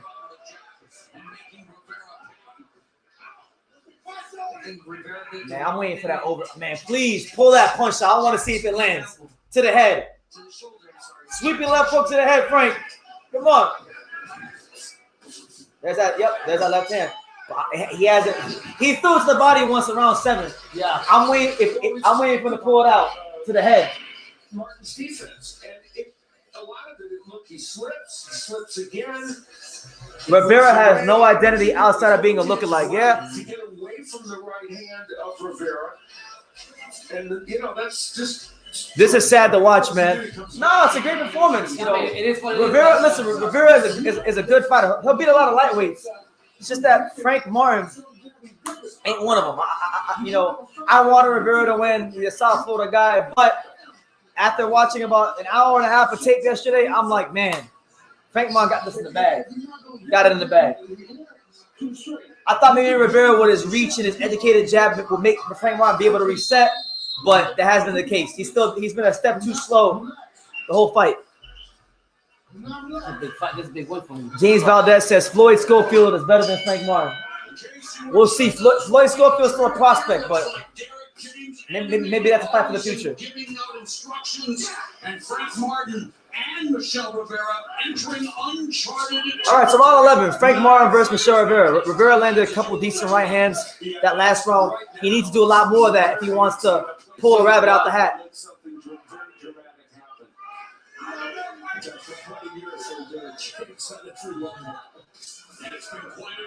Round 11.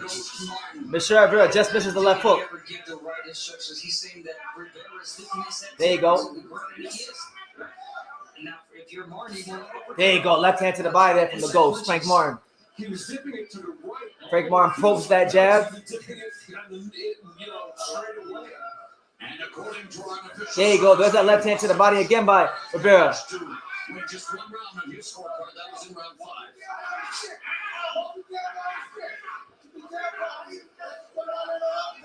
Ooh, right hand to the body there from Michel Rivera. Right hand to the body. There's that jab. Lead hand for Martin continues to turn Rivera. Oh, counter left hand to the right to the head. Michel Rivera now he's starting to dip and fall in. He's gonna get hurt. Michel Rivera is very lucky he's not a bit of a taller fighter, because that punch I'm talking about would have came already. He's not throwing it because Michel's dipping. If Michel squares up, that punch will come. Come on, man, throw that damn. Oh my God! Frank Martin just missed the uppercut from hell. That was it right there. He just missed it. And Michel Rivera countered the right hand. He just threw it. He just missed it.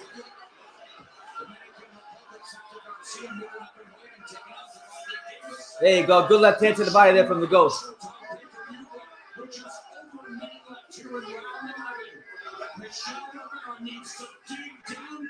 Last minute in round 11. Michel Rivera need a miracle. Oh! Counter left hand for Frank Martin again. I'm wishing on a star. Because that's what we do right now for Michel Rivera.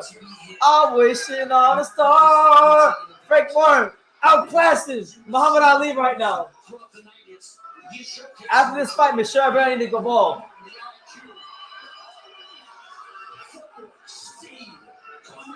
There you go. Jab to the stomach there from Frank Martin. Oh! I want to see that uppercut he just missed earlier. Throw the uppercut again.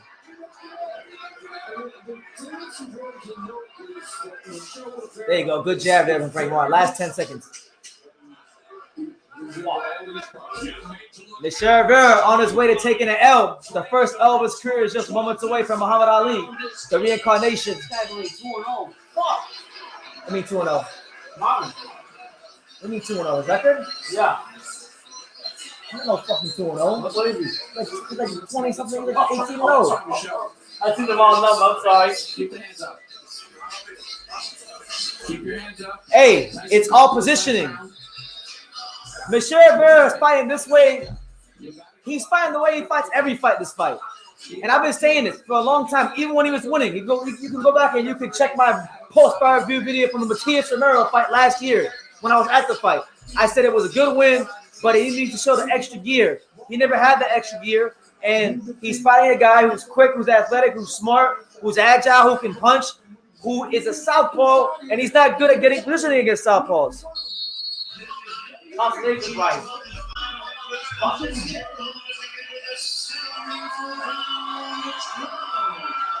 Damn, man. I said, you bake a cake is a cake. Wasn't going to change in one fight, one cap.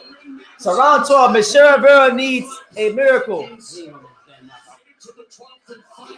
There you go, good job. He's enough anyway for a knockout. He's not going to fight. A knockout's not enough for him to fight. A knockout is a knockout. If you don't get back up, yeah. He could have a knockout, out. He needs knockout. Oh. And that's hurt people with that. He's scored a number of very good knockdowns and knockouts with it. Oh, there you go. Good right hook by Frank Martin. And meanwhile, Errol Spence Jr., Martin's promoter, exhorting him to close the show here in the 12th. Close that show. I just noticed. Ooh, caught him left hand from Frank Martin. Whether it was just momentary discomfort, we shall see. But he did react a little bit. Interesting. But I'm not a doctor and I don't play one on TV. So. That's what I'm saying, Kenneth. My dad's quiet right now. I try to tell him. Pissed right now. I try to tell him why get upset. I told you. I'm so angry right now. I don't know about quantum physics. I can't speak Creole or Chinese, but I know a little bit about boxing.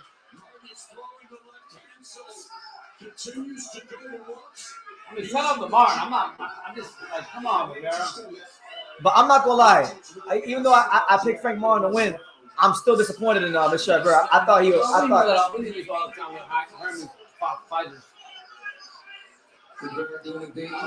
he gets underestimated, my boy Eric Lazarus Jr. not giving him the time he needed in the gym. Are you serious? That's right. What happened? Always talking down on him in the gym, saying, "No, you need to go to this weight class. You need to do this. You need to do that." Fucking Herman. It's a sparring session almost. Oh, you still with Herman? I don't think so. I don't even know. On Showtime Championship Boxing. There you go. Good. I like the fact that Martin never forgot about the body in this fight. Even in this last 12 I'm waiting to see if he pulls that punch I'm waiting for. He tried it once and missed. He got confidence. He got confidence fight went on. I'm not going to forget about it. Rivera ain't doing shit. Frank Martin is about 35 seconds away from him taking the O of Michel Rivera and putting that on his resume. There you go. Good jab.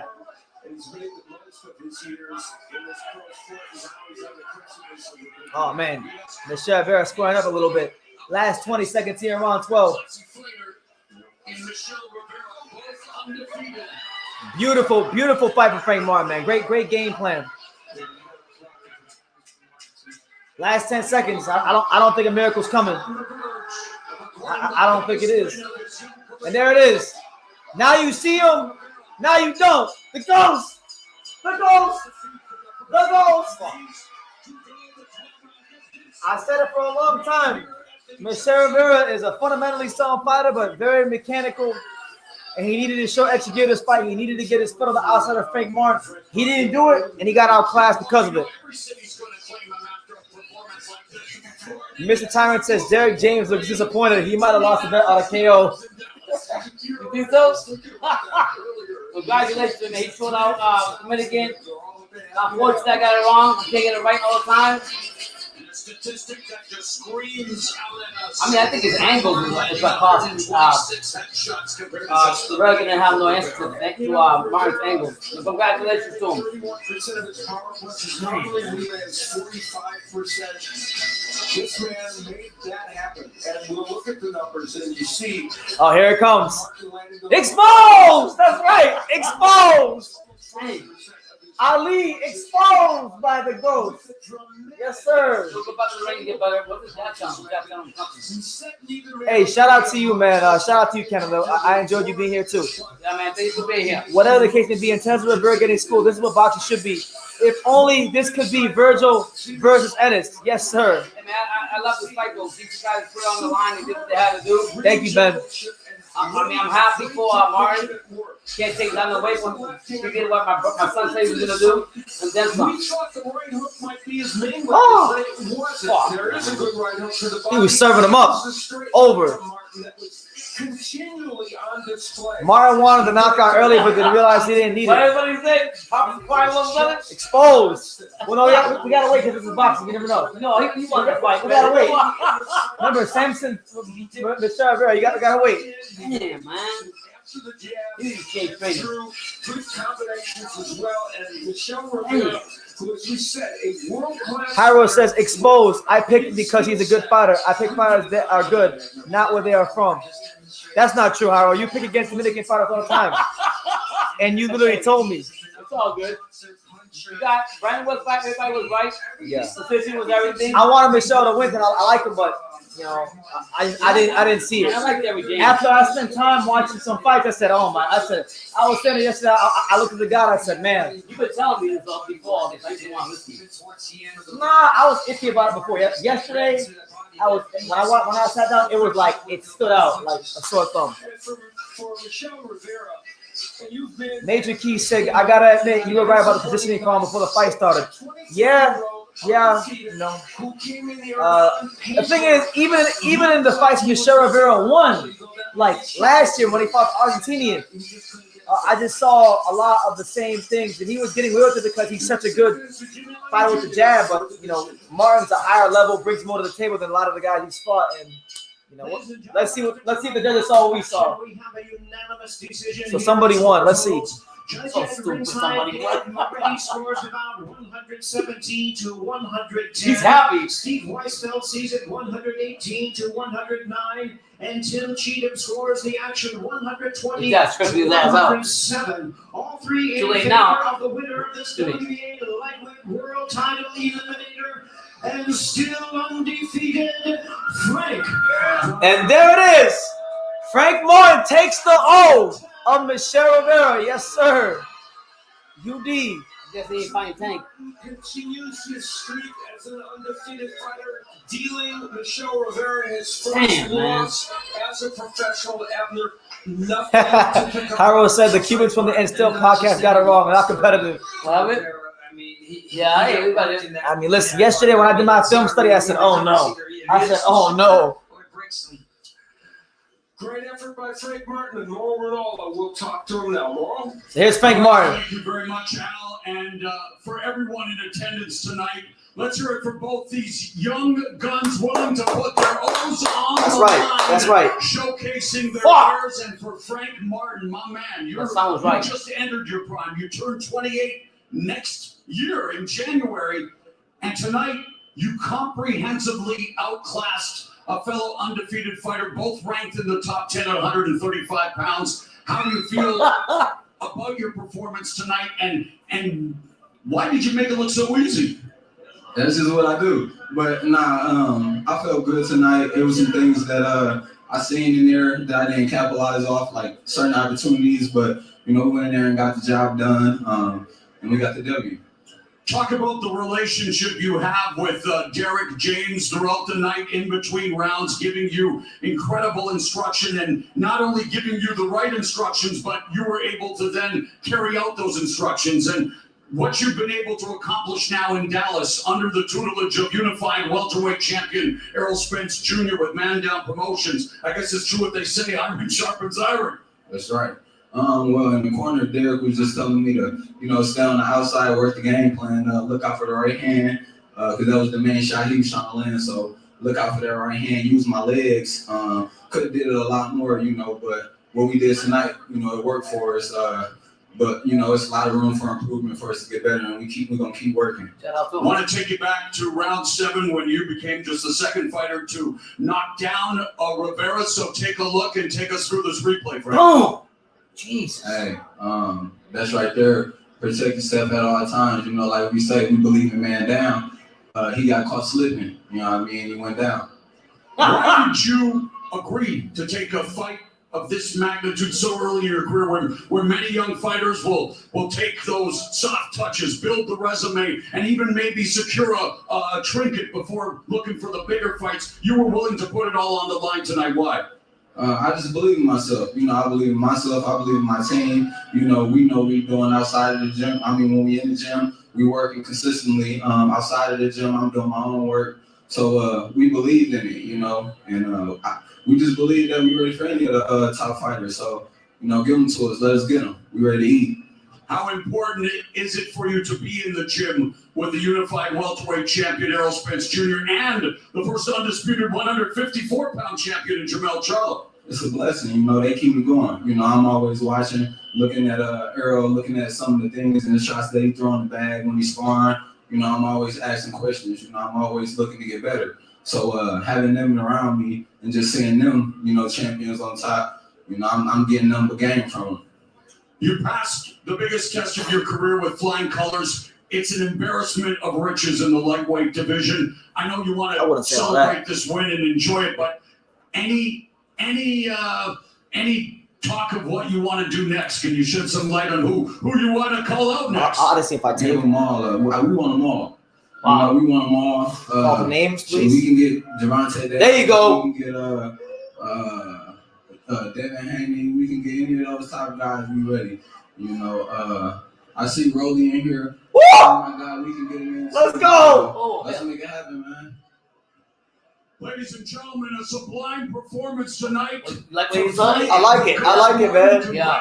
Hey, Frank Martin. I like Frank Martin. Humble too. Like you feel humble stuff. Thank you. He's not too rah-rah, but you can definitely tell, as the youngins would say these days, he's with the shit. So let me take my crown, you know, BT back in the win column, you know, Pops got me last time with Zoto Bivol. He won the crown, but I'm back with the crown. You see, boy BT. Now listen, Look at this fence.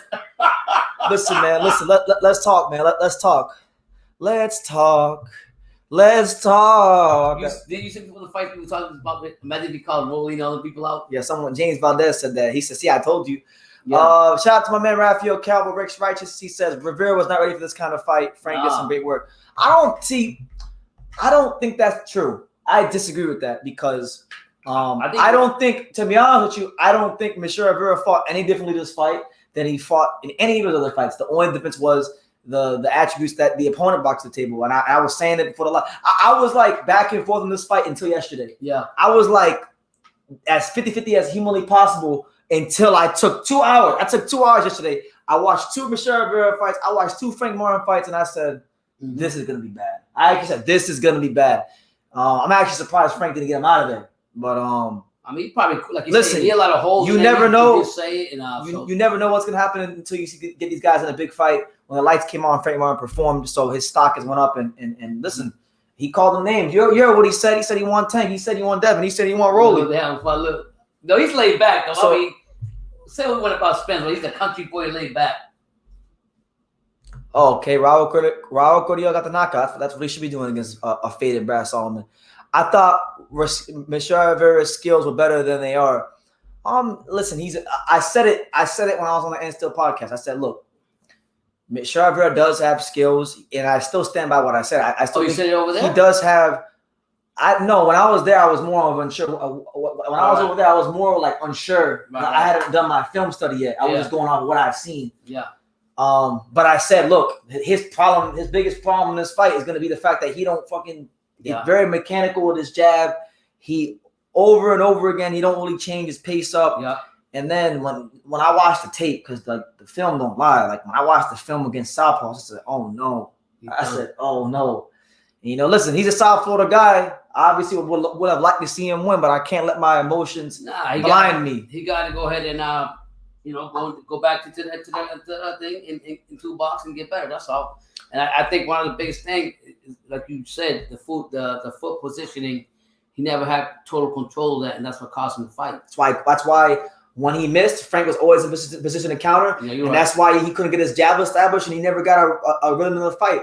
Boxing Pound for Pound Jack wants to know, who do I got for Ioka versus Franco? I haven't done any film study yet, so I can give you a prediction, but it's going to come out of me talking out of my ass. So I'm not gonna give no prediction right now. But as we get closer to the fight, that's Harold. Franco. Hand History Vault says he want to see Rivera versus Tio. Listen, man. I don't know about that. Derek James had this dude all figured out, but to be honest, like I'm not gonna say like I'm not trying to disrespect Michel Rivera because I know when a guy's undefeated and he loses, that's when everybody wants to talk. I wish him the best. I still think he's a good fighter, and I still think he'll be a lot of top 15 guys in the lightweight division. But like I'm not gonna sit here and act like I didn't see this coming for like the last year and a half. I've been saying he needs to, add some dimension to his game because if he don't, the minute he step up. The thing is, when Brendan goes to the gyms, he keeps everything to himself. I keep everything to myself. He don't tell no coaches. He don't tell even to ask him. He just keeps it to himself. Unless they ask. Yeah, unless that because he doesn't want to be the culprit of whatever case that. But when he comes home, he tells me all this stuff. I'm like, I be telling my dad. I be at the gym time. I said, Dad, this dude gonna get fucked up. Yeah, I mean, and tonight he called it. You gotta humble. I gotta humble myself. Say, you know what, my son was right. And what's funny about this, I know my son for 27 years, and one thing I know when he tells me something about boxing, I'm willing to say 99, and that just made 99.9. That when he says something or when he sees something, he's actually right. I just like giving him a hard time sometimes, but I gotta give him respect. He tells me like, I go by emotion. I gotta stop that. I get excited, this and that. And the reality was, Brendan showed me. He said, "Hey, look, see his footing right there. This is what happened when he position." Honestly, he's lucky. He's honestly the only surprise was that Martin didn't land the kill shot. Yeah, he didn't throw that. I don't think the punch that I wanted him to throw. I don't think he tried it once. I think it was like in the 8th round to the head. He did. He threw it once in the 6th. Yeah. He did it another time in the 8th. I wish that. I really wish that he would have thrown that punch more because I think he could have got him out of there. He also was a big uppercut. Yeah. So the only thing that really surprised me was that Martin didn't get him up out of here or drop him again. Yeah. But other than that, after the film study I did yesterday, that shit, it wasn't too surprising. Yeah. What do you think Herman Gaceta gonna say about it? Fastlane Champ says, I just lost $300 betting on Rivera. It's almost like he realized he couldn't beat Frank. He was just trying to counter, but Frank did amazing. Michel Rivera, and I say this all the time, even when guys are winning. When you're winning, you got to always be getting better. You got to always be improving, even when you're undefeated, because you will come against a guy who has the attributes to give you problems, and if you don't have the extra, traits with you, you'll lose and you'll get exposed. Truth be told, if you see from Martin with those ankles and stuff, that was fucking him up all the time. And if Bayless wasn't in there, he would have turned him around and probably knocked the shit out of him early in the fight. Raf, I don't think they set him up. It wasn't a setup. It was on paper, it was a good 50-50 fight. Up until just yesterday, when I sat down for 2 hours and I really dissected the fight, I was like, damn, this is. When you become complacent, you don't have no disrespect to him. I don't think he's complacent. Not him. I'm saying that you don't make changes or try to tweak something, especially not studying your opponent. Like, I didn't know that Frank Martin, those angles, the way he turned fighters and did that and came out, I didn't expect that from him. But what I did like from Martin was that he literally, he made, even besides the first position, he made Rivera very uncomfortable from the beginning of the fight. Rex says, but no one knew who Frank was. I knew who he was. I knew exactly who he was. I'll be honest. Frank. I mean, I heard him from his last fight. Raf, it wasn't the first. It wasn't the first time that he beat a Dominican fighter. He beat Jackson Marinez. He beat Jackson Marinez. He beat Romero Duno. He's been picking up decent wins. Yeah, but this was his first real test. So I'm not shocked. I wasn't. I'm not shocked. The last fight I seen him, I wasn't impressed by him. And then that doesn't people start talking more about Martin. But I was familiar with Rivera, the hype. I was on the hype and everything. Instead of being more realistic and looking at the positioning, that really is a difference in the fighters thing. And this isn't really time. We talked about this with Tio. A lot of fights. My son points all this shit out to me all the time. He's freaking hard. That's it, man. Mr. Tyrant says, I watch boxing every weekend and didn't know Frank. Well, look, man, I'm not trying to be disrespectful. If you didn't know who Frank Martin was, then I don't think you watched. I don't think you watch boxing as closely as you think, because he's been in the mix for like 2 years. I'll be honest. I didn't know him like this. Frank Martin didn't really get on my radar until like earlier this year. That was when I really was like, okay, I've heard the name bubbling for a little bit. Mm-hmm. I heard people saying his name, but he really got on my radar like early part of this year. Not me. I actually wanted the fight I wanted to see before the dude lost was Frank Martin versus Rob Valenzuela. Yeah, I only seen one fight of him. That was in the beginning. Then all of a sudden I started hearing all these whispers of how good he is. And then when I seen Spence and I seen all these guys hype him, I'm like, get the fuck out of here. I don't know who this guy is. And you're already hyping him up. But guess what? Today he showed me what he's all about. I see with my own eyes. But as far as me knowing a bit that he was going to be able to come out and do this, no, I didn't expect that from him. But my son keeps telling me, stop judging the fighter from the last fights. Stop doing that shit. That's going to get you wrong every single time. Yeah. You want to wrong. The last time when you had the crown, I literally got a fight wrong because I did that shit. Mm-hmm. I didn't take my own advice. I literally thought that because Gilberto, I'll give you because nobody's always right. I'm damn sure not always right. I've gotten some bad ones. I mean, I'm talking about bad ones. Yeah. But like, I remember I literally convinced myself that because Gilberto Soto Ramirez was taking angles against fucking Yuniesi Gonzalez, that his boxing ability had improved. And then when he fought Bivol, I thought that he would have enough to beat him. And when he got him in Bivol, he had nothing with him. Yeah, so and to be honest, you really have to go back to film studying and study the fighters and see their physical attributes, to see their position within the ring, to really learn about the fight prior to seeing the fight. Yeah. So it is what it is. I think, Frank's name's going to be in the mix for big fights in the lightweight division now. Oh, man. Like I said, I think they'll try to line him up for Tank. If Tank gets past. He said he wants everybody, though. I'll be honest. Can I just be honest? I don't think Ryan versus Tank is going to happen. I'm still skeptical. Are you serious? I'm still skeptical. Yeah. I'm very skeptical about that fight happening. I feel like Now, do you think now with this guy now, with him winning, with him having the Earl Spence clout behind him, he's got I think Frank Martin might get lined up like late next year. If Tank do what people think he's gonna do to Hector Garcia, I can see Tank getting lined up for Frank Martin next year. Wow. And just like that, they make a name out of him. I mean, yeah. I mean, he's been. Listen, he doesn't talk a lot, so his name's not always in the media. But like, I was hearing Frank Martin's name like maybe like a year and a half ago. I just hadn't really like watched him fight. Yeah. But like, I have people seen him telling me about Frank Martin a year and a half ago. Hype about who the fuck's this Martin guy? Like really, until now we start to see what he's all about. You know, my man Zach Knapp, he's feeling good right now. He says, "I bet $100 on Martin by decision. I feel successful right now." Hey, what do you get? $100 back? Yeah, I could see a fight between Rivera and Rolly. That'd be an interesting fight. You know what? You know, as far as Michel Rivera, look, Herman Caicedo's had a rough year this year. I mean, Michel Rivera just lost. Does he still got King Kong? Chris Colbert just lost. He just lost. He literally everyone in this gym lost this year. Frank Martin, Eric Landis Jr. Jeez. The only guy that lost that shouldn't have lost was Luis Melendez. Right. That's really the only guy that lost that shouldn't have lost was Luis Melendez. But it's been a rough year at the Caicedo stable. Chris Colbert got beat up by Hector Garcia. Yeah. So I heard that Rolly ducked him around the time Rolly called out Spence. What, Frank Martin? Well, listen, Rolly's a name now. It's the Rolly era. He's the face.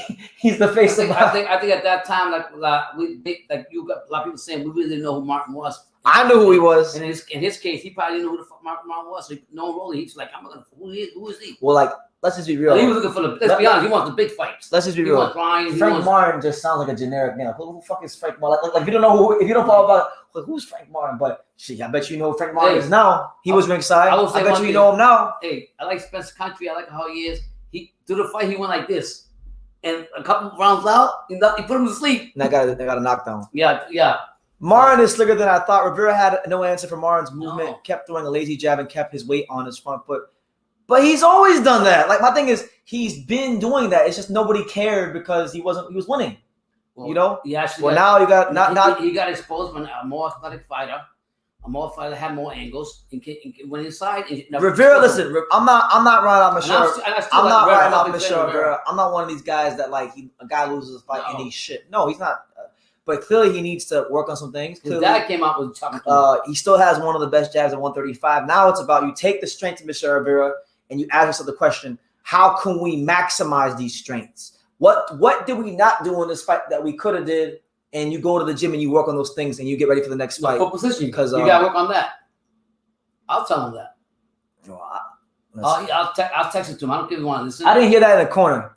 I didn't like what he was telling him. Like for me, I knew he was getting his ass kicked when I said, damn, every time I walk out of this freaking room, that thing happened. But for me, I would have wanted more from Herman Caicedo. Throw that friggin' right out there. Throw out that right. Don't just sit there and wait to turn and do. And I don't think he did enough of that. And then I got to give credit to Martin because Martin threw Rivera off his game from the beginning of the round. He came in there, he charged him, went to the body. He said, bitch, I'm not going to let you get comfortable. And that's what happened.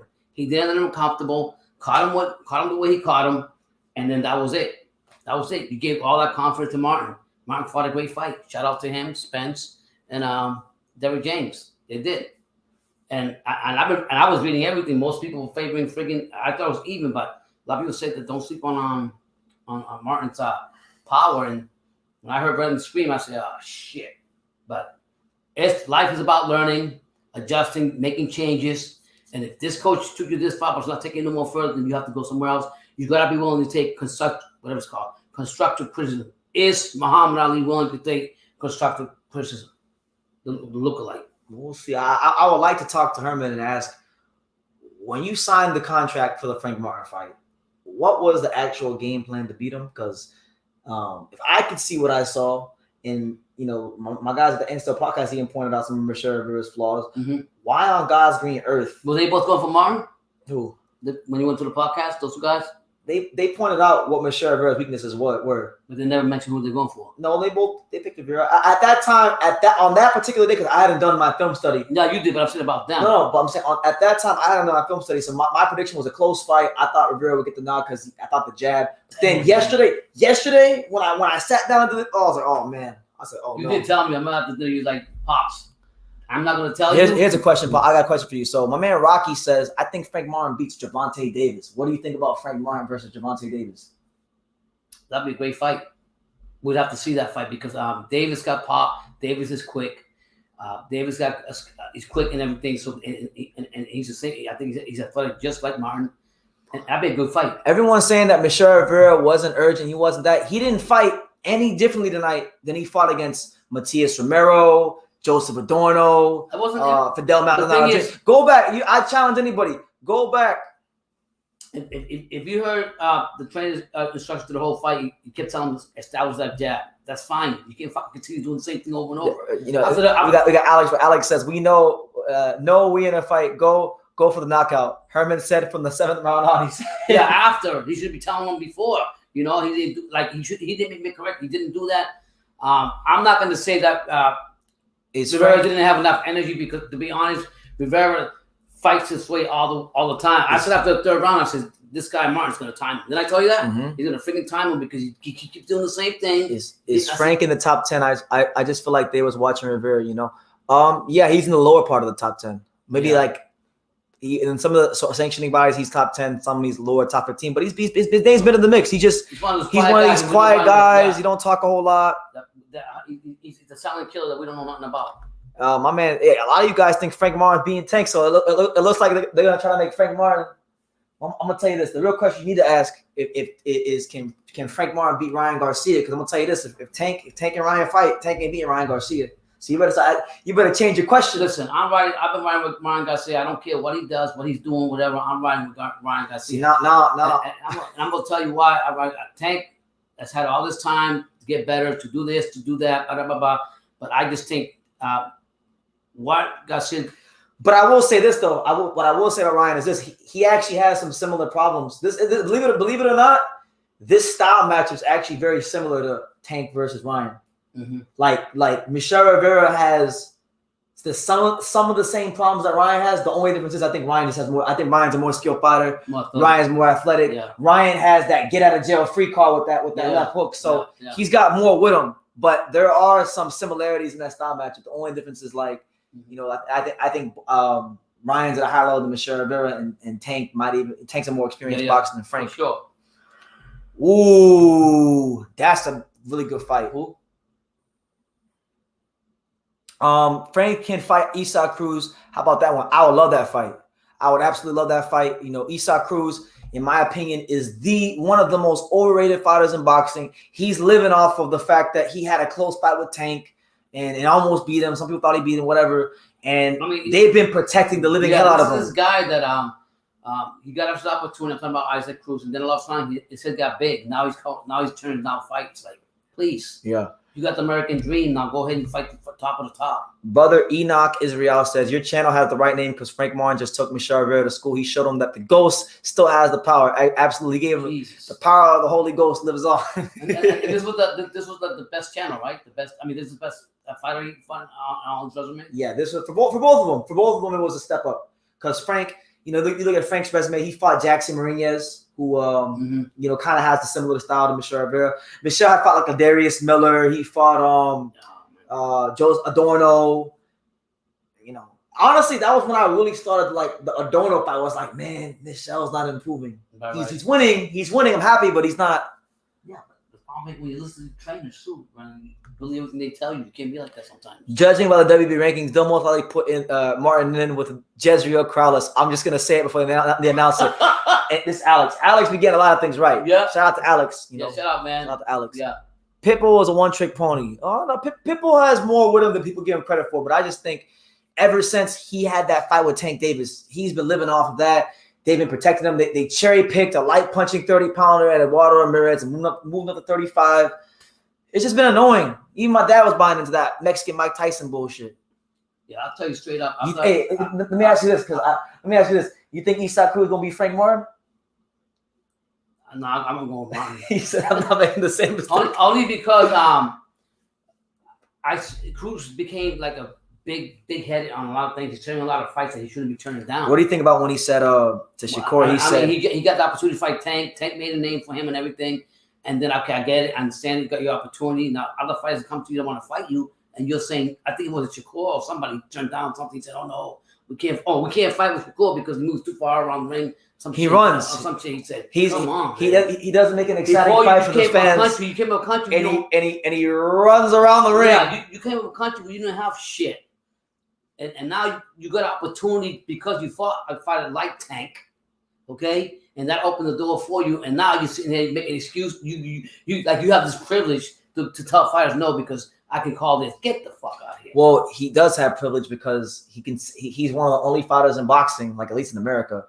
You know, for whatever the case may be, the dude can sell. When I went to Luis Ortiz versus Andy Ruiz, he got the biggest ovation of any fight on the card, including Andy Ruiz. Wow. I was shocked. I'm like, man, they really like this guy like that. Yeah, they like what he's doing, but don't stop holding yourself back, fighting other fights or making excuses like that. No, I'm not. Listen, I'm not saying that Isak. I'm not trying to put down Isak Cruz and say that he's bad. He's a good fighter. He's a good fighter.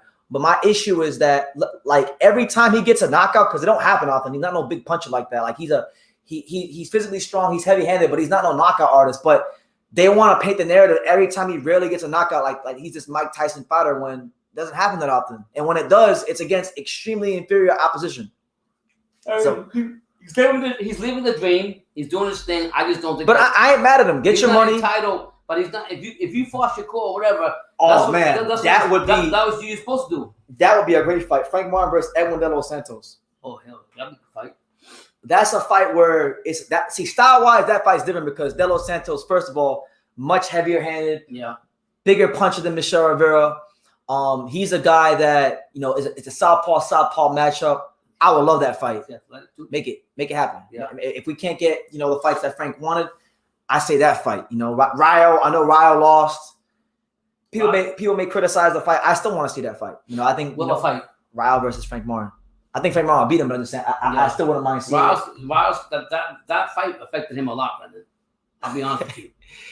Tank is going to take that fake ass crown that Ryan has, and he's going to take that one off your damn head too. Tank is going to whip Ryan Garcia's ass if Ryan quits running.